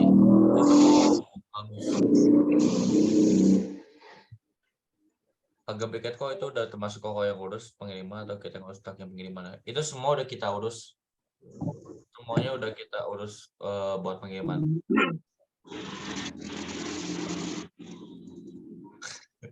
Wah, kalau diminta bukti shipping sih itu beda cerita ya, agak beda cerita. Kalau gimana enggak, sih? bukti shipping tuh lebih ke arah berarti kayak BL ya, BL yang disensor. Itu mungkin boleh coba bantu ke supplier sih. Supplier, nah kalau supplier yang memang udah deket, mereka ketemu satu pembeli, mereka bakal support kita tradersnya untuk bisa closing juga. Itu suppliernya. Biasanya supplier dekat itu yang benar-benar udah support kita banget, mereka bakal support kita juga kayak gitu. Mereka misalkan supplier memang udah pernah ekspor, mereka nggak akan segan-segan buat ngasih bukti shipping ke kita, nanti kita sampai ke pembeli kita. Itu nggak akan ragu-ragu.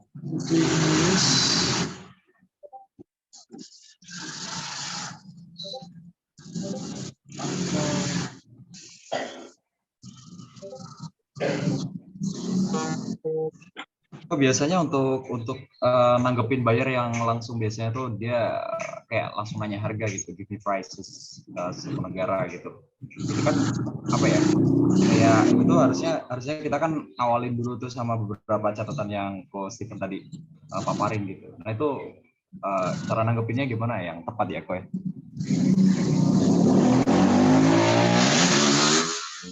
sorry Kak Asta, mungkin boleh diulangi nggak? Kalian mungkin boleh bantu di mute dulu nggak kalian? Ya motornya itu soalnya. Motornya agak terdengar sih. Sorry, Oke, sorry, oke, oke. sorry. Iya, iya. Lebih ke tadi sih kalau Steven ya, untuk buyer yang biasanya tuh langsung kayak nanya harga, langsung give me prices satu negara ataupun misalkan Dubai atau apa. Sedangkan harusnya tuh ada beberapa informasi yang harus kita gali dulu sebelumnya gitu. Bahkan itu kan nanti kan juga berpengaruh sama kayak kita udah nanya tuh sama forwarder, mungkin udah ditanya, udah dikasih jawaban, ujung-ujungnya ya masih masalah soal harga gitu. Itu tipsnya gimana kok ya? Kayak nanggepin buyer model-model kayak gitu. Jadi maksudnya kita udah kayak kasih harga, nanya-nanya harga ke forwarder. Cuman kadang kita ngerasa nggak enak karena kita udah nanya-nanya ke forwarder panjang lebar, ternyata buyer buka potensi ya maksudnya. Wah, itu bener banget tuh. Nah, itu udah pernah aku jalanin juga, pernah aku alamin juga. Tapi sebenarnya kita harus ada komit juga sih. Maksudnya kita memang ngobrol sama forwarder juga. Kita ngomong dari awal. Setiap kali aku ketemu forwarder dulu, pasti ngomong dulu, Kak, sorry kalau aku banyak tanya. Karena ini kita menuju, misalnya pihak forwarder pasti harusnya ngerti juga sih. Karena buat ekspor sendiri nggak yang segampang itu. Jadi untuk dapat closing itu nggak segampang itu juga. Makanya mereka pun pasti nggak masalah kalau kita tanya-tanya juga. Kadang aku pernah di fase itu. Kita tanya-tanya ke folder sampai harga trackingnya dari Jakarta ke Tanjung Priok, misalkan dari Surabaya ke Tanjung Perak atau kemana, tanya-tanya semuanya, ternyata bayarnya nggak jadi. Nah itu juga sering aku rasain juga. Kadang ada rasa nggak enak, aduh gue udah banyak tanya tapi tiba-tiba nggak jadi gitu.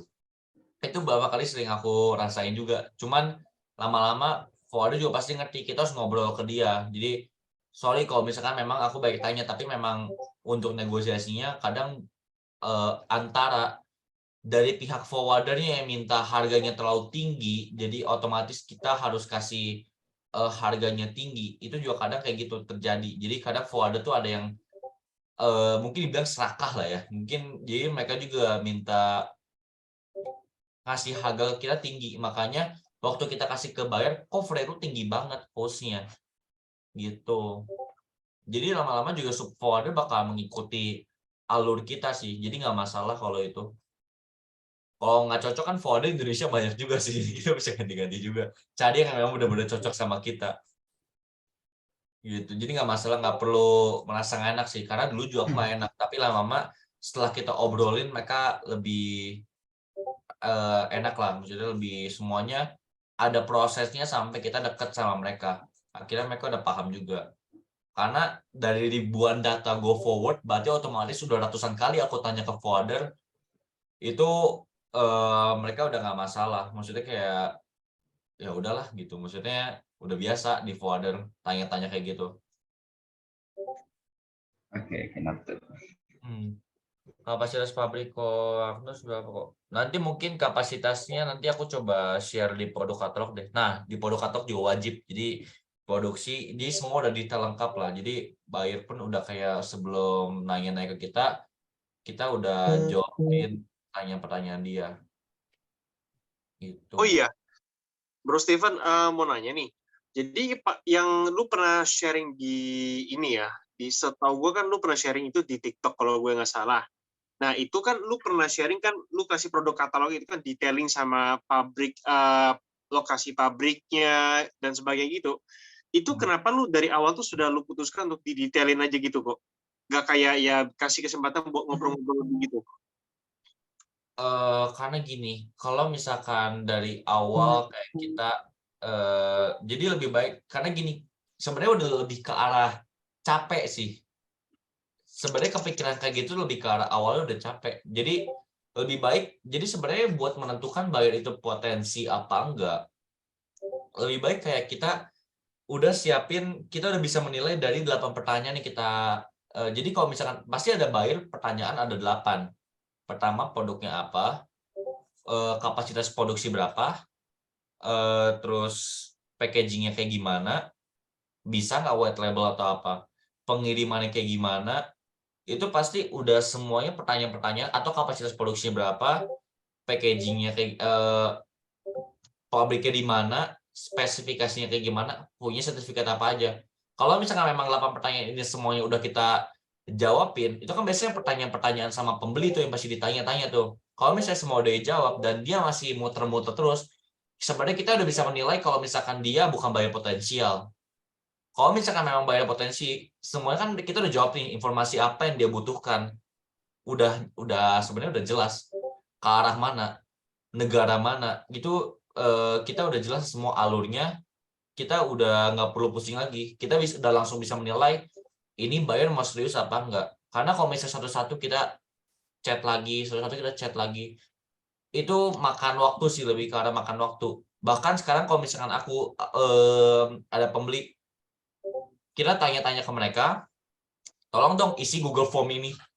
Nanti di Google Form ini dia udah isi semuanya. Oke, kita bisa lihat. Oke, semua udah jelas. Nanti kita bisa kasih tahu kita sanggup apa enggak buat jalani project ini. Gitu. Jadi lebih ke arah untuk mengefisien waktu aja sih. Jadi kita udah detailin dulu semuanya supaya kita juga udah bisa menilai kira-kira dia mau tanya apa lagi. Jadi palingan dia tanya itu lebih detailnya lagi, lebih ke masalah produksi gitu, biasanya lebih ke arah produksinya atau mungkin pengirimannya atau mungkin jangka waktu pengirimannya gitu. Oke. Nah, ini gue benar-benar baru kepikiran sih. Jadi ketika lu sendiri pas itu kan inquiry pertama kan pasti melalui email kan, melakukan korespondensi ke buyer kan. Nah, setelah itu lu arahkan mereka ke WA atau gimana? Dan terus lu kan bilang kan ada pakai Google Form ya. Nah, Google Form itu untuk yang sudah langganan atau untuk yang pertama kali atau gimana kasusnya ya? Soalnya gue terus terang baru kan lu baru cerita ini kan gue jadi dapat insight, tapi gue jujur agak bingung. Maksudnya ini pakai Google Form ini dalam kondisi seperti apa juga sebaiknya gitu. Jadi tujuan kita Google Form itu lebih ke arah buat filterisasi. Jadi kita pasti filter dulu nih. Misalkan kita dapat satu data email atau mungkin data company. Kita coba cek awal di LinkedIn. Di LinkedIn misalkan ada email dia nih, kita coba di email nih. Kita coba email ke mereka. Dari email itu kan semua pasti ada kata-katanya apa segala macam. Kita coba kasih tahu juga kontak asnya kita, nomor WA-nya ini, atau mungkin website kita bisa coba cek, biarkan dia ngecek website kita dulu. Kontak as kita kasih nomor segini, nomor segini, baru nanti kita bisa coba lama-lama tuh mungkin dia dapat balasan nih. Kita kasih keterangan di bawahnya. Tolong supaya dapat respon lebih cepat ke depannya, boleh coba kontak ke nomor ini. Nah, nomor aku sendiri itu dikasihnya. Nah, dari sana kita udah tahu nih, berarti dia kontak aku, berarti udah dapat jawaban kalau misalkan dia memang butuh produk aku. Nah, dari situ barulah kita pakai Google Form tuh bentuknya tuh jadi lebih ke arah pengisian kayak sebentar nih, coba aku buka deh biar semuanya. Jadi Google Form itu lebih supaya kita nggak perlu yang capek-capek buat dari awal lagi sih lebih tepatnya. Jadi kita semuanya udah jelas. Dari apa yang dia mau itu semuanya udah ada. Bentar aku coba cek Google Form.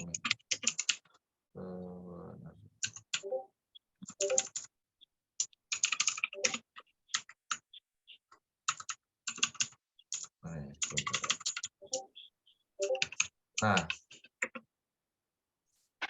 ini jadi kita ada bikin customer inquiry di sini.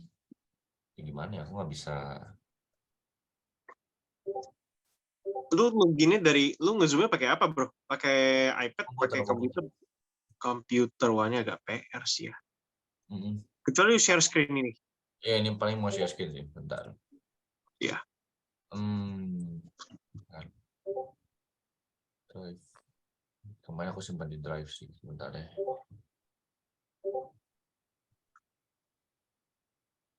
Oke, mana?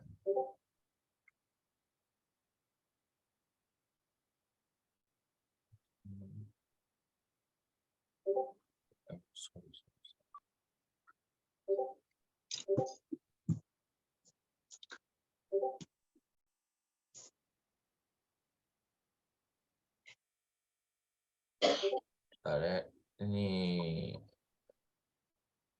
customer dan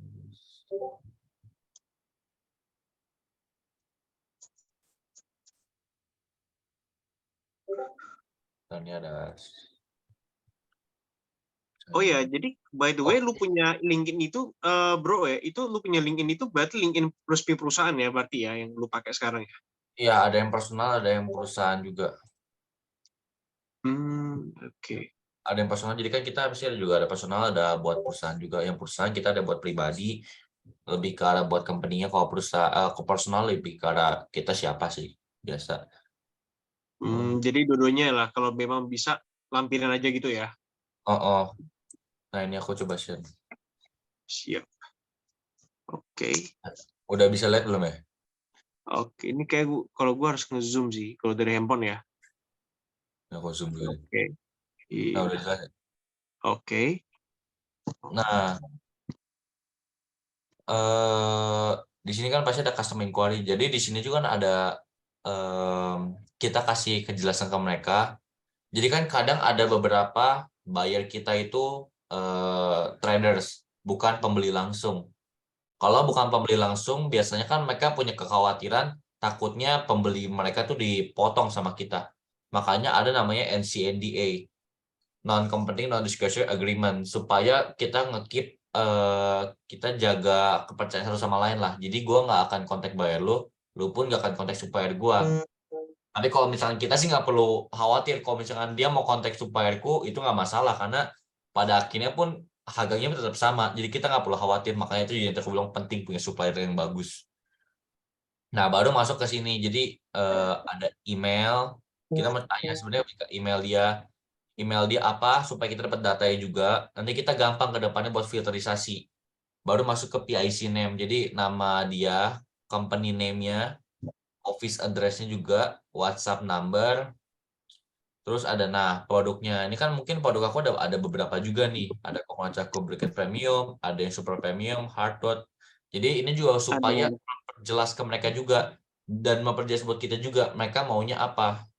Kita udah tahu nih. Atau mungkin other kalau misalkan memang dia mau isinya other gitu. Terus ada detail specification produk. Dia mau follow factory standard. Kalau factory standard berarti yang ada di produk katalog yang udah kita kasih. Nah, itu berarti yang udah di produk katalog tuh. Atau mau custom, mungkin dia punya custom beberapa spesifikasi yang dia mau. Mungkin kalau misalkan di Briquette mungkin kita bisa atur. Kenapa aku ada bikin custom tuh mungkin kayak di Briquette mungkin ada shape-shape-nya ya. Ada yang misalkan bentuknya, mungkin kotaknya ukurannya segini, kotaknya ukurannya misalkan 2,2 mili atau mungkin 2,5 atau 2,7. Itu kan beda-beda. Terus ada quantity requirement gitu. Kuantitinya berapa sih yang dia mau? Ada incotermnya juga, FOB atau CIF. Nah, tapi kita kasih tahu juga kalau CIF tolong kasih detail destination portnya gitu. Baru supaya biar kita juga bisa menilai nih, misalkan negaranya negara Mesir, misalkan kayak kemarin, berarti kita bisa nilai, oh harga ini yang bakal kita kasih ke dia. Kalau misalkan tiba-tiba yang isinya negaranya negara, contohnya negara Jerman misalkan, nah itu kan kita berarti harganya berbeda. Kita kasih offering harga dia berbeda berarti gitu. Terus ada packaging description, misalkan dia punya packaging yang memang dia butuh mau private label. Nah kita minta dia tolong kasih semacam foto. Kalau misalkan udah mau dicetak, gua harap tolong kirimin dalam bentuk AI, Adobe Illustrator gitu. Terus kalau misalkan dia ada notes, silahkan isi notes. Jadi lebih ke arah gitu aja sih, supaya Dan lu membantu kan, kita juga sih. Oke, berarti lu dalam hal ini selain lu sudah tentukan pembayaran, jadi setelah lu orang ini udah isi Google Form itu, baru lu kasih produk katalog lu atau gimana alurnya, bro? Produk katalog. Jadi awalnya kan pasti kita kasih company profile di kita dulu, produk katalog kita yang udah bentuk PDF semuanya nggak masalah. Terus kita kasih juga corporation payment termnya kayak gimana. Kita udah kasih semacam payment term kita tuh kayak gimana. Kita udah bikin datanya juga. Misalnya kita udah bikin kayak semacam dokumen yang kalau lu mau kerja sama-sama kita, ini payment term yang biasa kita jalankan, yang saling mengamankan satu sama lain lah bisa dibilang. Karena kita pasti ambil jauh tengah-tengah juga gitu. Jadi udah siapin beberapa dokumen juga. Jadi pas korespondensi itu langsung kasih semua itu kayak company profile, produk katalog, website, apapun itu ya, bro ya. Hajar aja semuanya nggak masalah. Yang Jadi penting berarti jangan gua tahan-tahan dulu ya. Misalkan gua nggak tahan dulu, usah, nggak perlu. hajar aja gitu dulu ya. Misalnya Nggak produk perlu. katalog, company profiles, website, udah kasih aja dulu biar dia lihat ya. Dia melihat dulu, baru setelah biasanya tuh dia bakal tanya lebih rinci lagi, maksudnya dia bakal lebih tanya lebih detail lagi. Baru di situ baru kita coba lebih buat sharing lebih dalam lagi, karena kan dia udah mengerti nih tentang bisnis kita itu siapa, kita tuh apa, jadi semua dia udah tahu. Barulah mungkin kita lebih ke arah pendekatan yang lain gitu.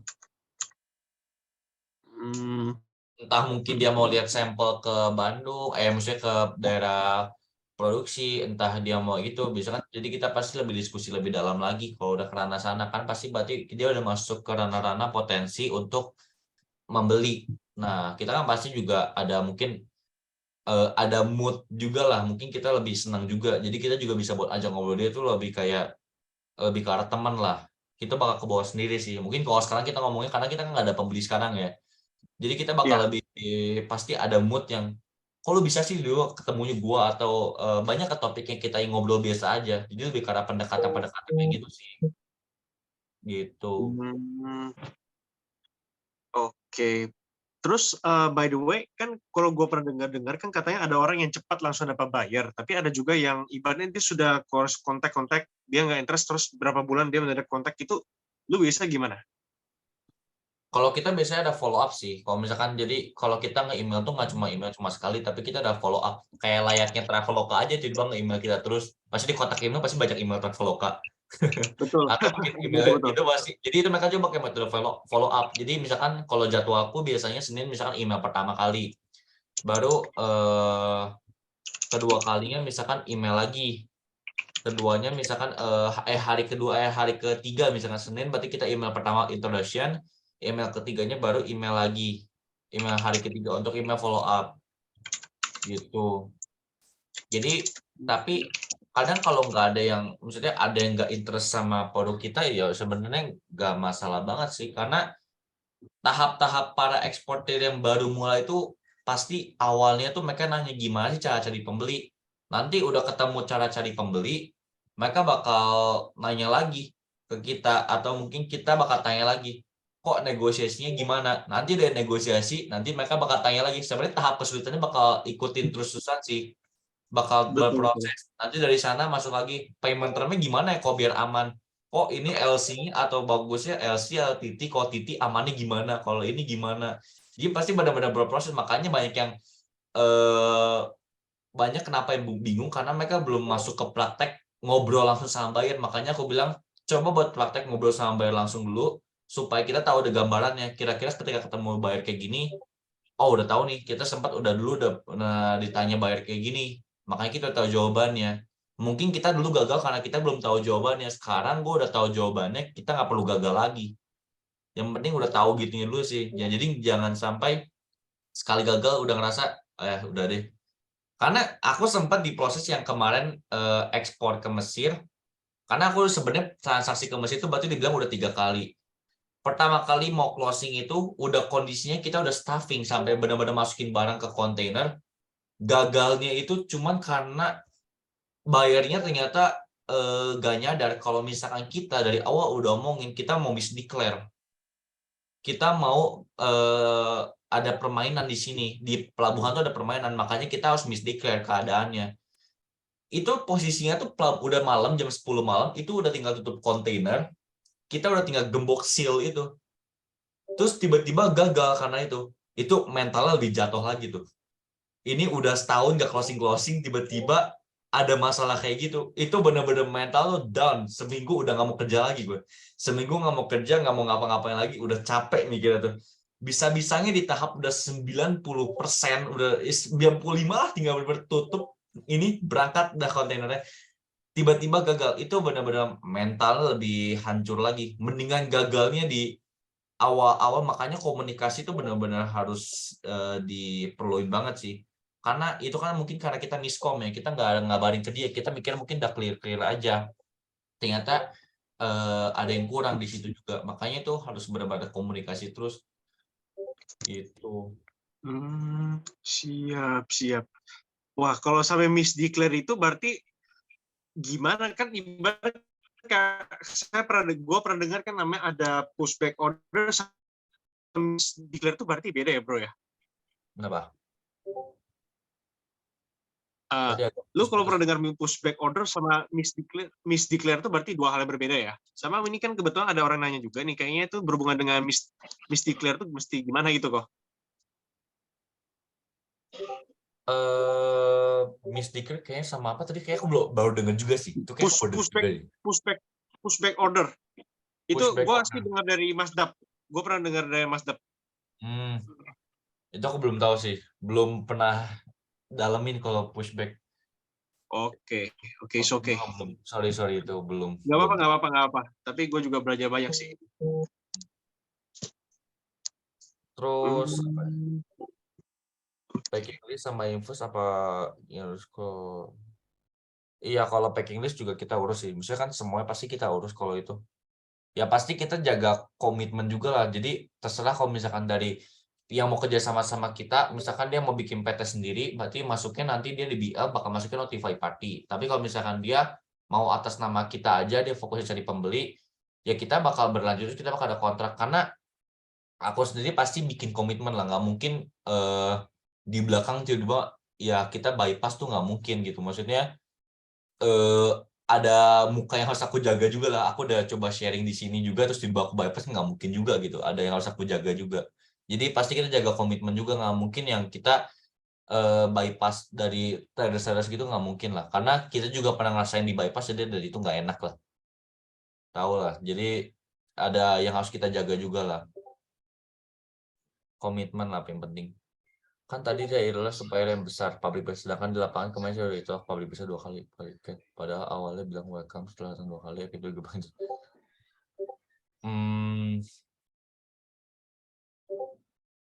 Lebih apa ya, mungkin ditolak itu gimana ya, tolak ya,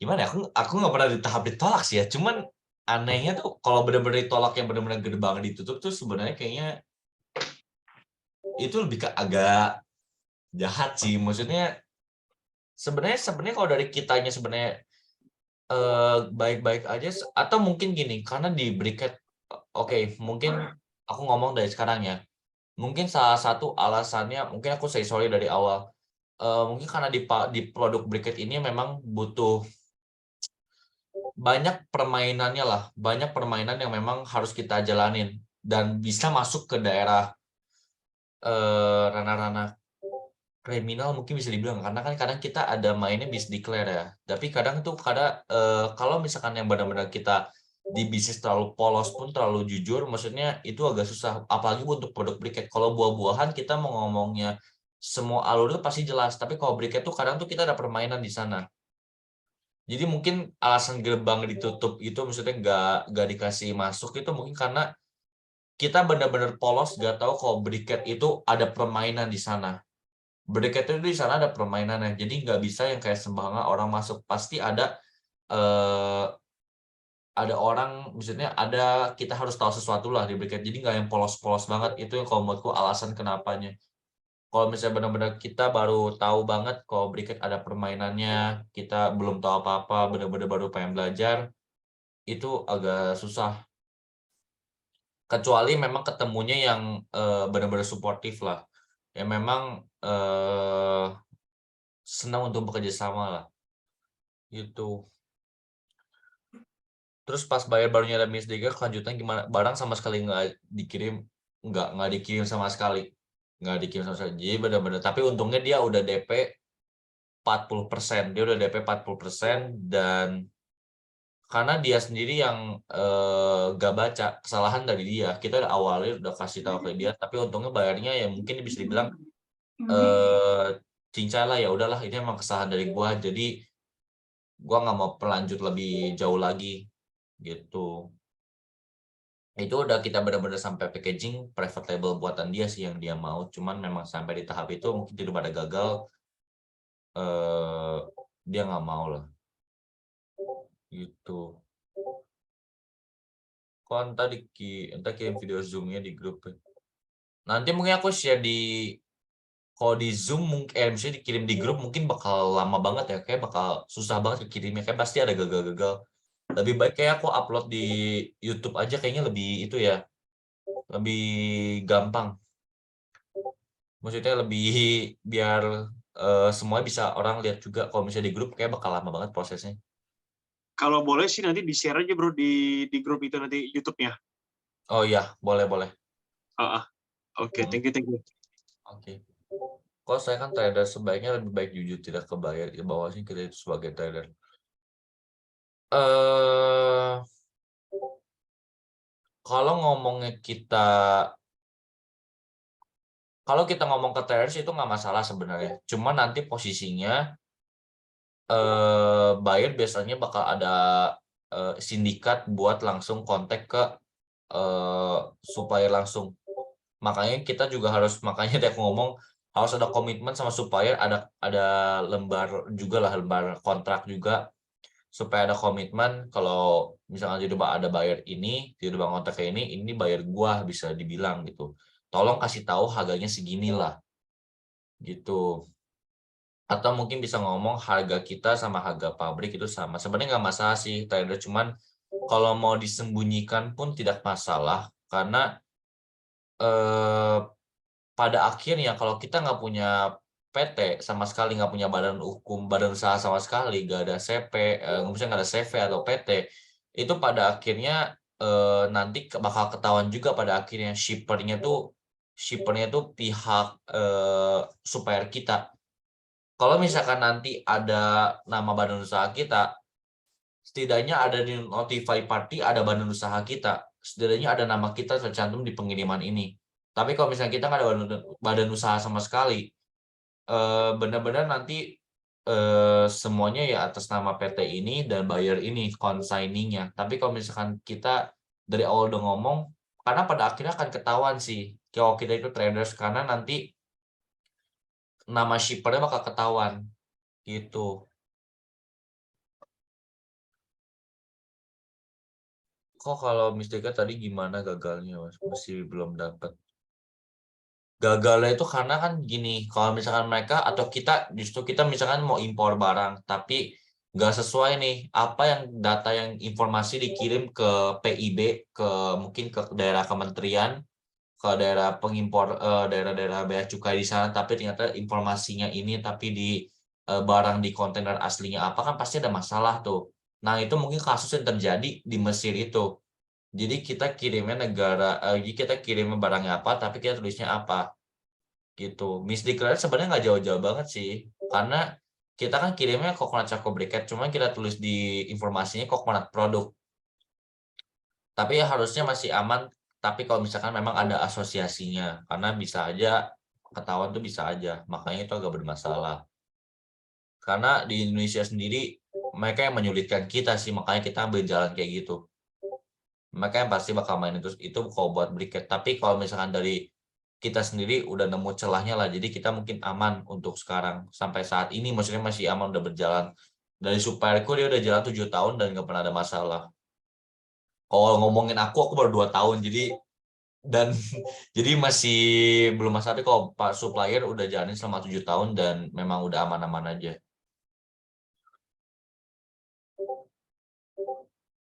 Thank you kok buat malam ini sharingnya. Ya sama-sama, semoga bisa membantu lah di sini. Gitu.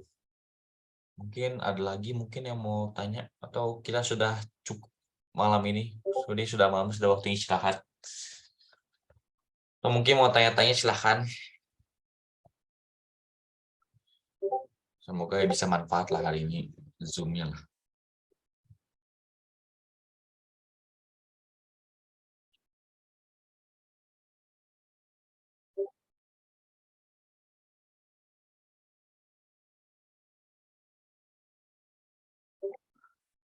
Ya, mungkin udah ya semuanya ya. Apa tuh? Kok harga briket shisha per kilonya Tata berapa? Kayaknya kalau sekarang di angka,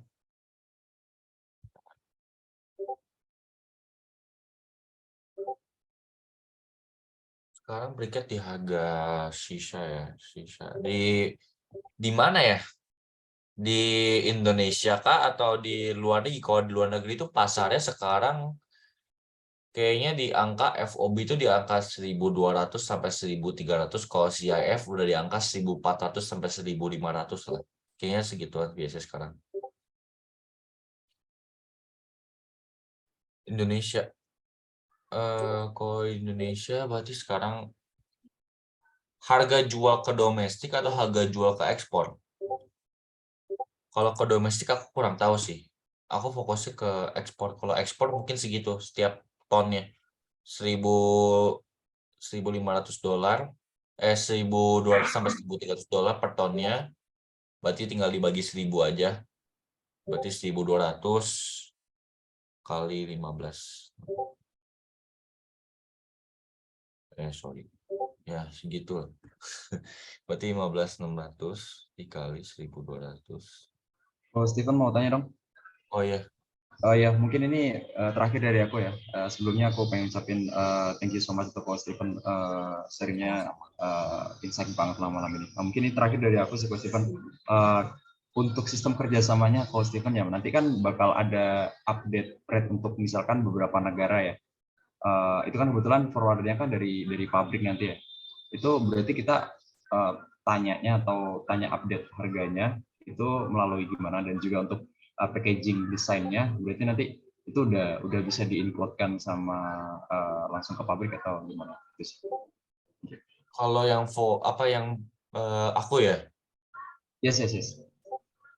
Kalau semuanya kayak dokumen-dokumen gitu semuanya biasanya kita udah urus sih. Supaya aku udah urus semuanya.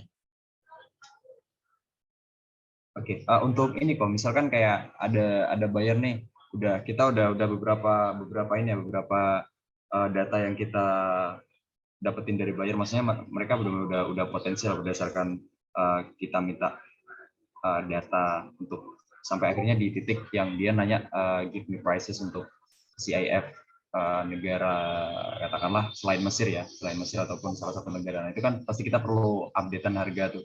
Nah, itu kita bisa tanya di mana nanti. Kalau itu biasanya ada update kita harus tanya ke itu lagi sih. Kita harus tanya ke briket ini ada briket. Kita harus tanya ke forwarder lagi sih. Maksudnya kadang kan namanya pelabuhan tuh biasanya ada namanya ada fluktuatif ya harganya. Yes. Itu tetap harus tanya lagi sih. Harus update terus dari pelabuhannya. Makanya kadang solusinya kita minta ke pihak buyer, kita lock price di harga segini. Kita lock di harga kurs segini. Jadi supaya untuk mengantisipasi harganya. Kalau kita sendiri biasanya kita lock di 15.600. Itu udah angka paling aman lah kalau buat kita di Indonesia. Karena kan kayak sekarang locknya sekarang lagi 15.300 ya kalau nggak salah kurs sekarang. Nah itu biasa karena solusinya kita ada lock kurs juga supaya menghindari buyer-buyer tiba-tiba merugikan kita lah, karena kan tiba-tiba harga kan bisa turun atau itu bisa kayak gitu. Oke, thank you bro.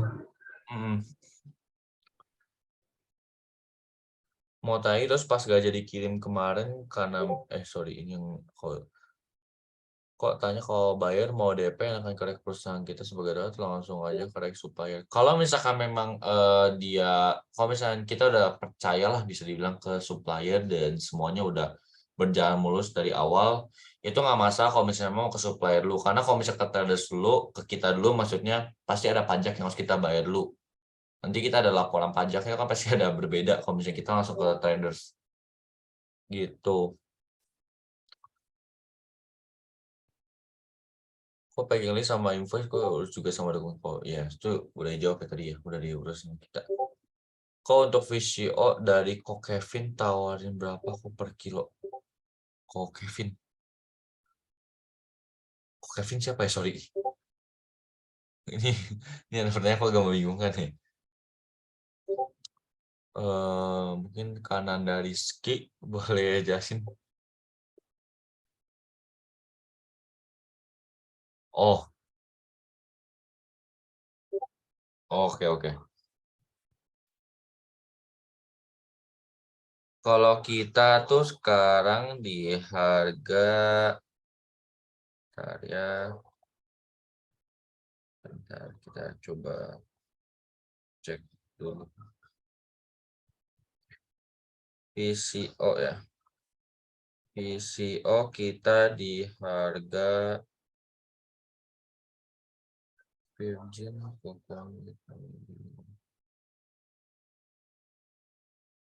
sorry ini yang lama ini. Price list.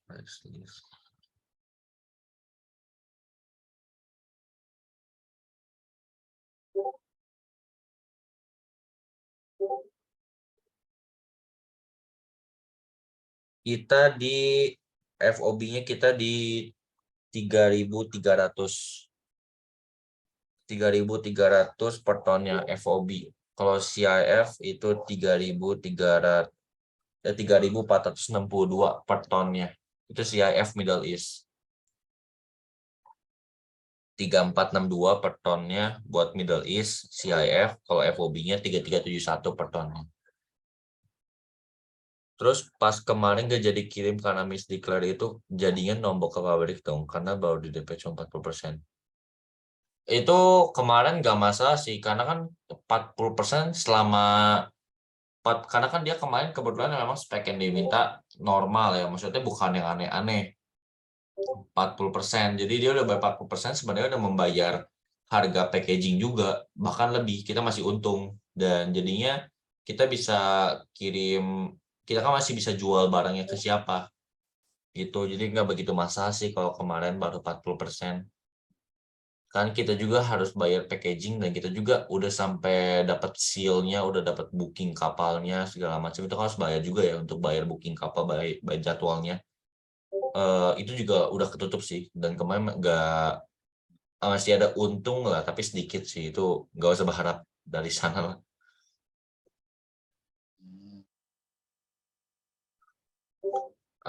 Kok berapa ton briquette shisha 20 feet dan 40 feet? Kalau 40 feet kita di 26 ton. Briquette shisha 26 ton. Tapi kadang ada yang 22 sampai 26 lah. 23 sampai 26. Kadang regulasinya tuh di kontainer itu harus ada space udara 80 cm dalam kontainernya. Tapi itu beberapa nama itu ya kontainernya, yang Marex atau PMSC atau One High itu biasa punya regulasi sendiri-sendiri. Gitu. Jadi tergantung dari permintaannya berapa ton, nanti kita bakal coba koordinasi sama pelabuhannya sih. Kita bagusnya pakai yang mana. Gitu. Briquette punya Coach Steven tadi kena berapa per tonnya? Maaf tadi lupa, dan lokasi daerah mana. Nanti mungkin buat harga aku coba share di grup, coba kalau nggak coba japri ke aku aja deh, karena kan mungkin di grup gak semuanya mau jadi briquette ya. Coba boleh japri aja ke aku nanti aku coba share harga-harganya sama produk katalognya. Oke. Mungkin ada yang mau ditanya lagi? Join group bisa di share linknya, Kak. Oh, ini masih belum join ya? Terus dia tahu dari mana?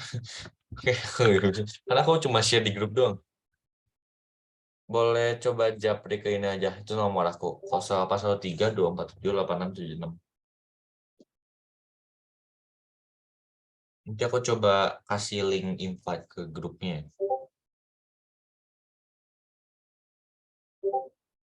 Oke, mungkin ada lagi, atau mungkin kita sudahi saja karena sudah malam juga. Ini lebih aktif sih. Kalau yang kemarin waktu yang belajar ekspor benar-benar kaku banget, benar-benar orangnya pada diem semua. Jadi kaku banget waktu ngobrolnya. Kalau hari ini lebih aktif lah, jadi lebih menyenangkan hari ini. Jadi nggak bosan-bosan sama. Kalau kemarin tuh benar-benar kayak ngobrol sendiri. Yang bahasa tanya. Oke, ini aku coba share.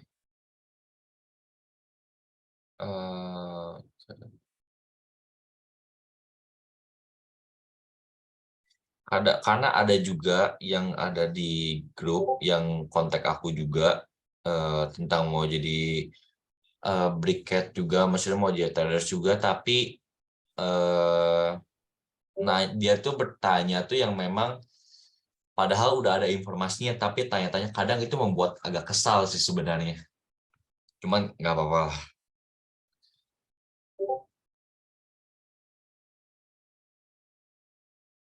Padahal kalau bisa bilang semuanya udah jelas, cuman nggak masalah. Kadang mungkin ada yang nggak terlewat ya, nggak masalah. Kok kalau buat company profile kita boleh declare nggak manufacturer trading company kita? Company profile kita boleh declare nggak itu manufacturer atau trading company ya kok? Sebenarnya kalau mau ngomong kita manufacturer pun nggak masalah, asalkan udah dapat izin dari si suppliernya. Kita udah dapat izin dari supplier kalau kita bagian dari perusahaan pabriknya inilah mungkin bisa dibilang, atau kalau kita mau ngomong trading company pun nggak masalah karena ujungnya mungkin bakal ketahuan lagi kalau kita trading company, kecuali kayak benar-benar kita bisa dibilang jadinya tuh kayak kita bekerja sama pabrik ini tapi itu untuk di bagian marketing, mungkin itu sih.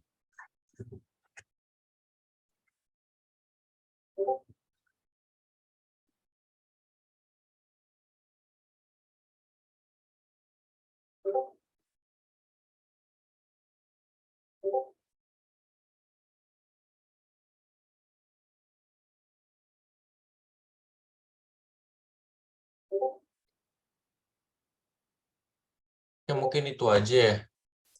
Mungkin kita udahin, nanti mungkin next kalau misalnya ada yang mau tanya-tanya lagi, kita next lah. Nanti mungkin request lah kalau misalnya emang ada mau Zoom lagi atau apa, nanti coba kita cari jadwal lagi. Boleh. Nanti atur aja bro, lu kapan bisanya gitu loh. Soalnya gue pikir ini bagus juga sih, kayak lebih interaktif kan. Soalnya kan orangnya nggak sebanyak kalau kayak Zoom lainnya gitu sih, kalau gue perhatiin Ya. sih. Jadi maksudnya nggak yang benar-benar rudet banget ya. Karena kan kadang terlalu banyak juga. Jadinya kadang ada yang nggak kejawab juga. Kan aku juga kadang ngerasa nggak enak sih. Cuma hari ini lebih enak sih emang kalau terlalu dikit. Duluan kok, Iya. thank you ya. Oke, sama-sama.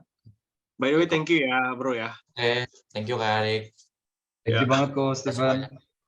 Thank you Kak Francisca. Sukses terus, sukses juga. Oke.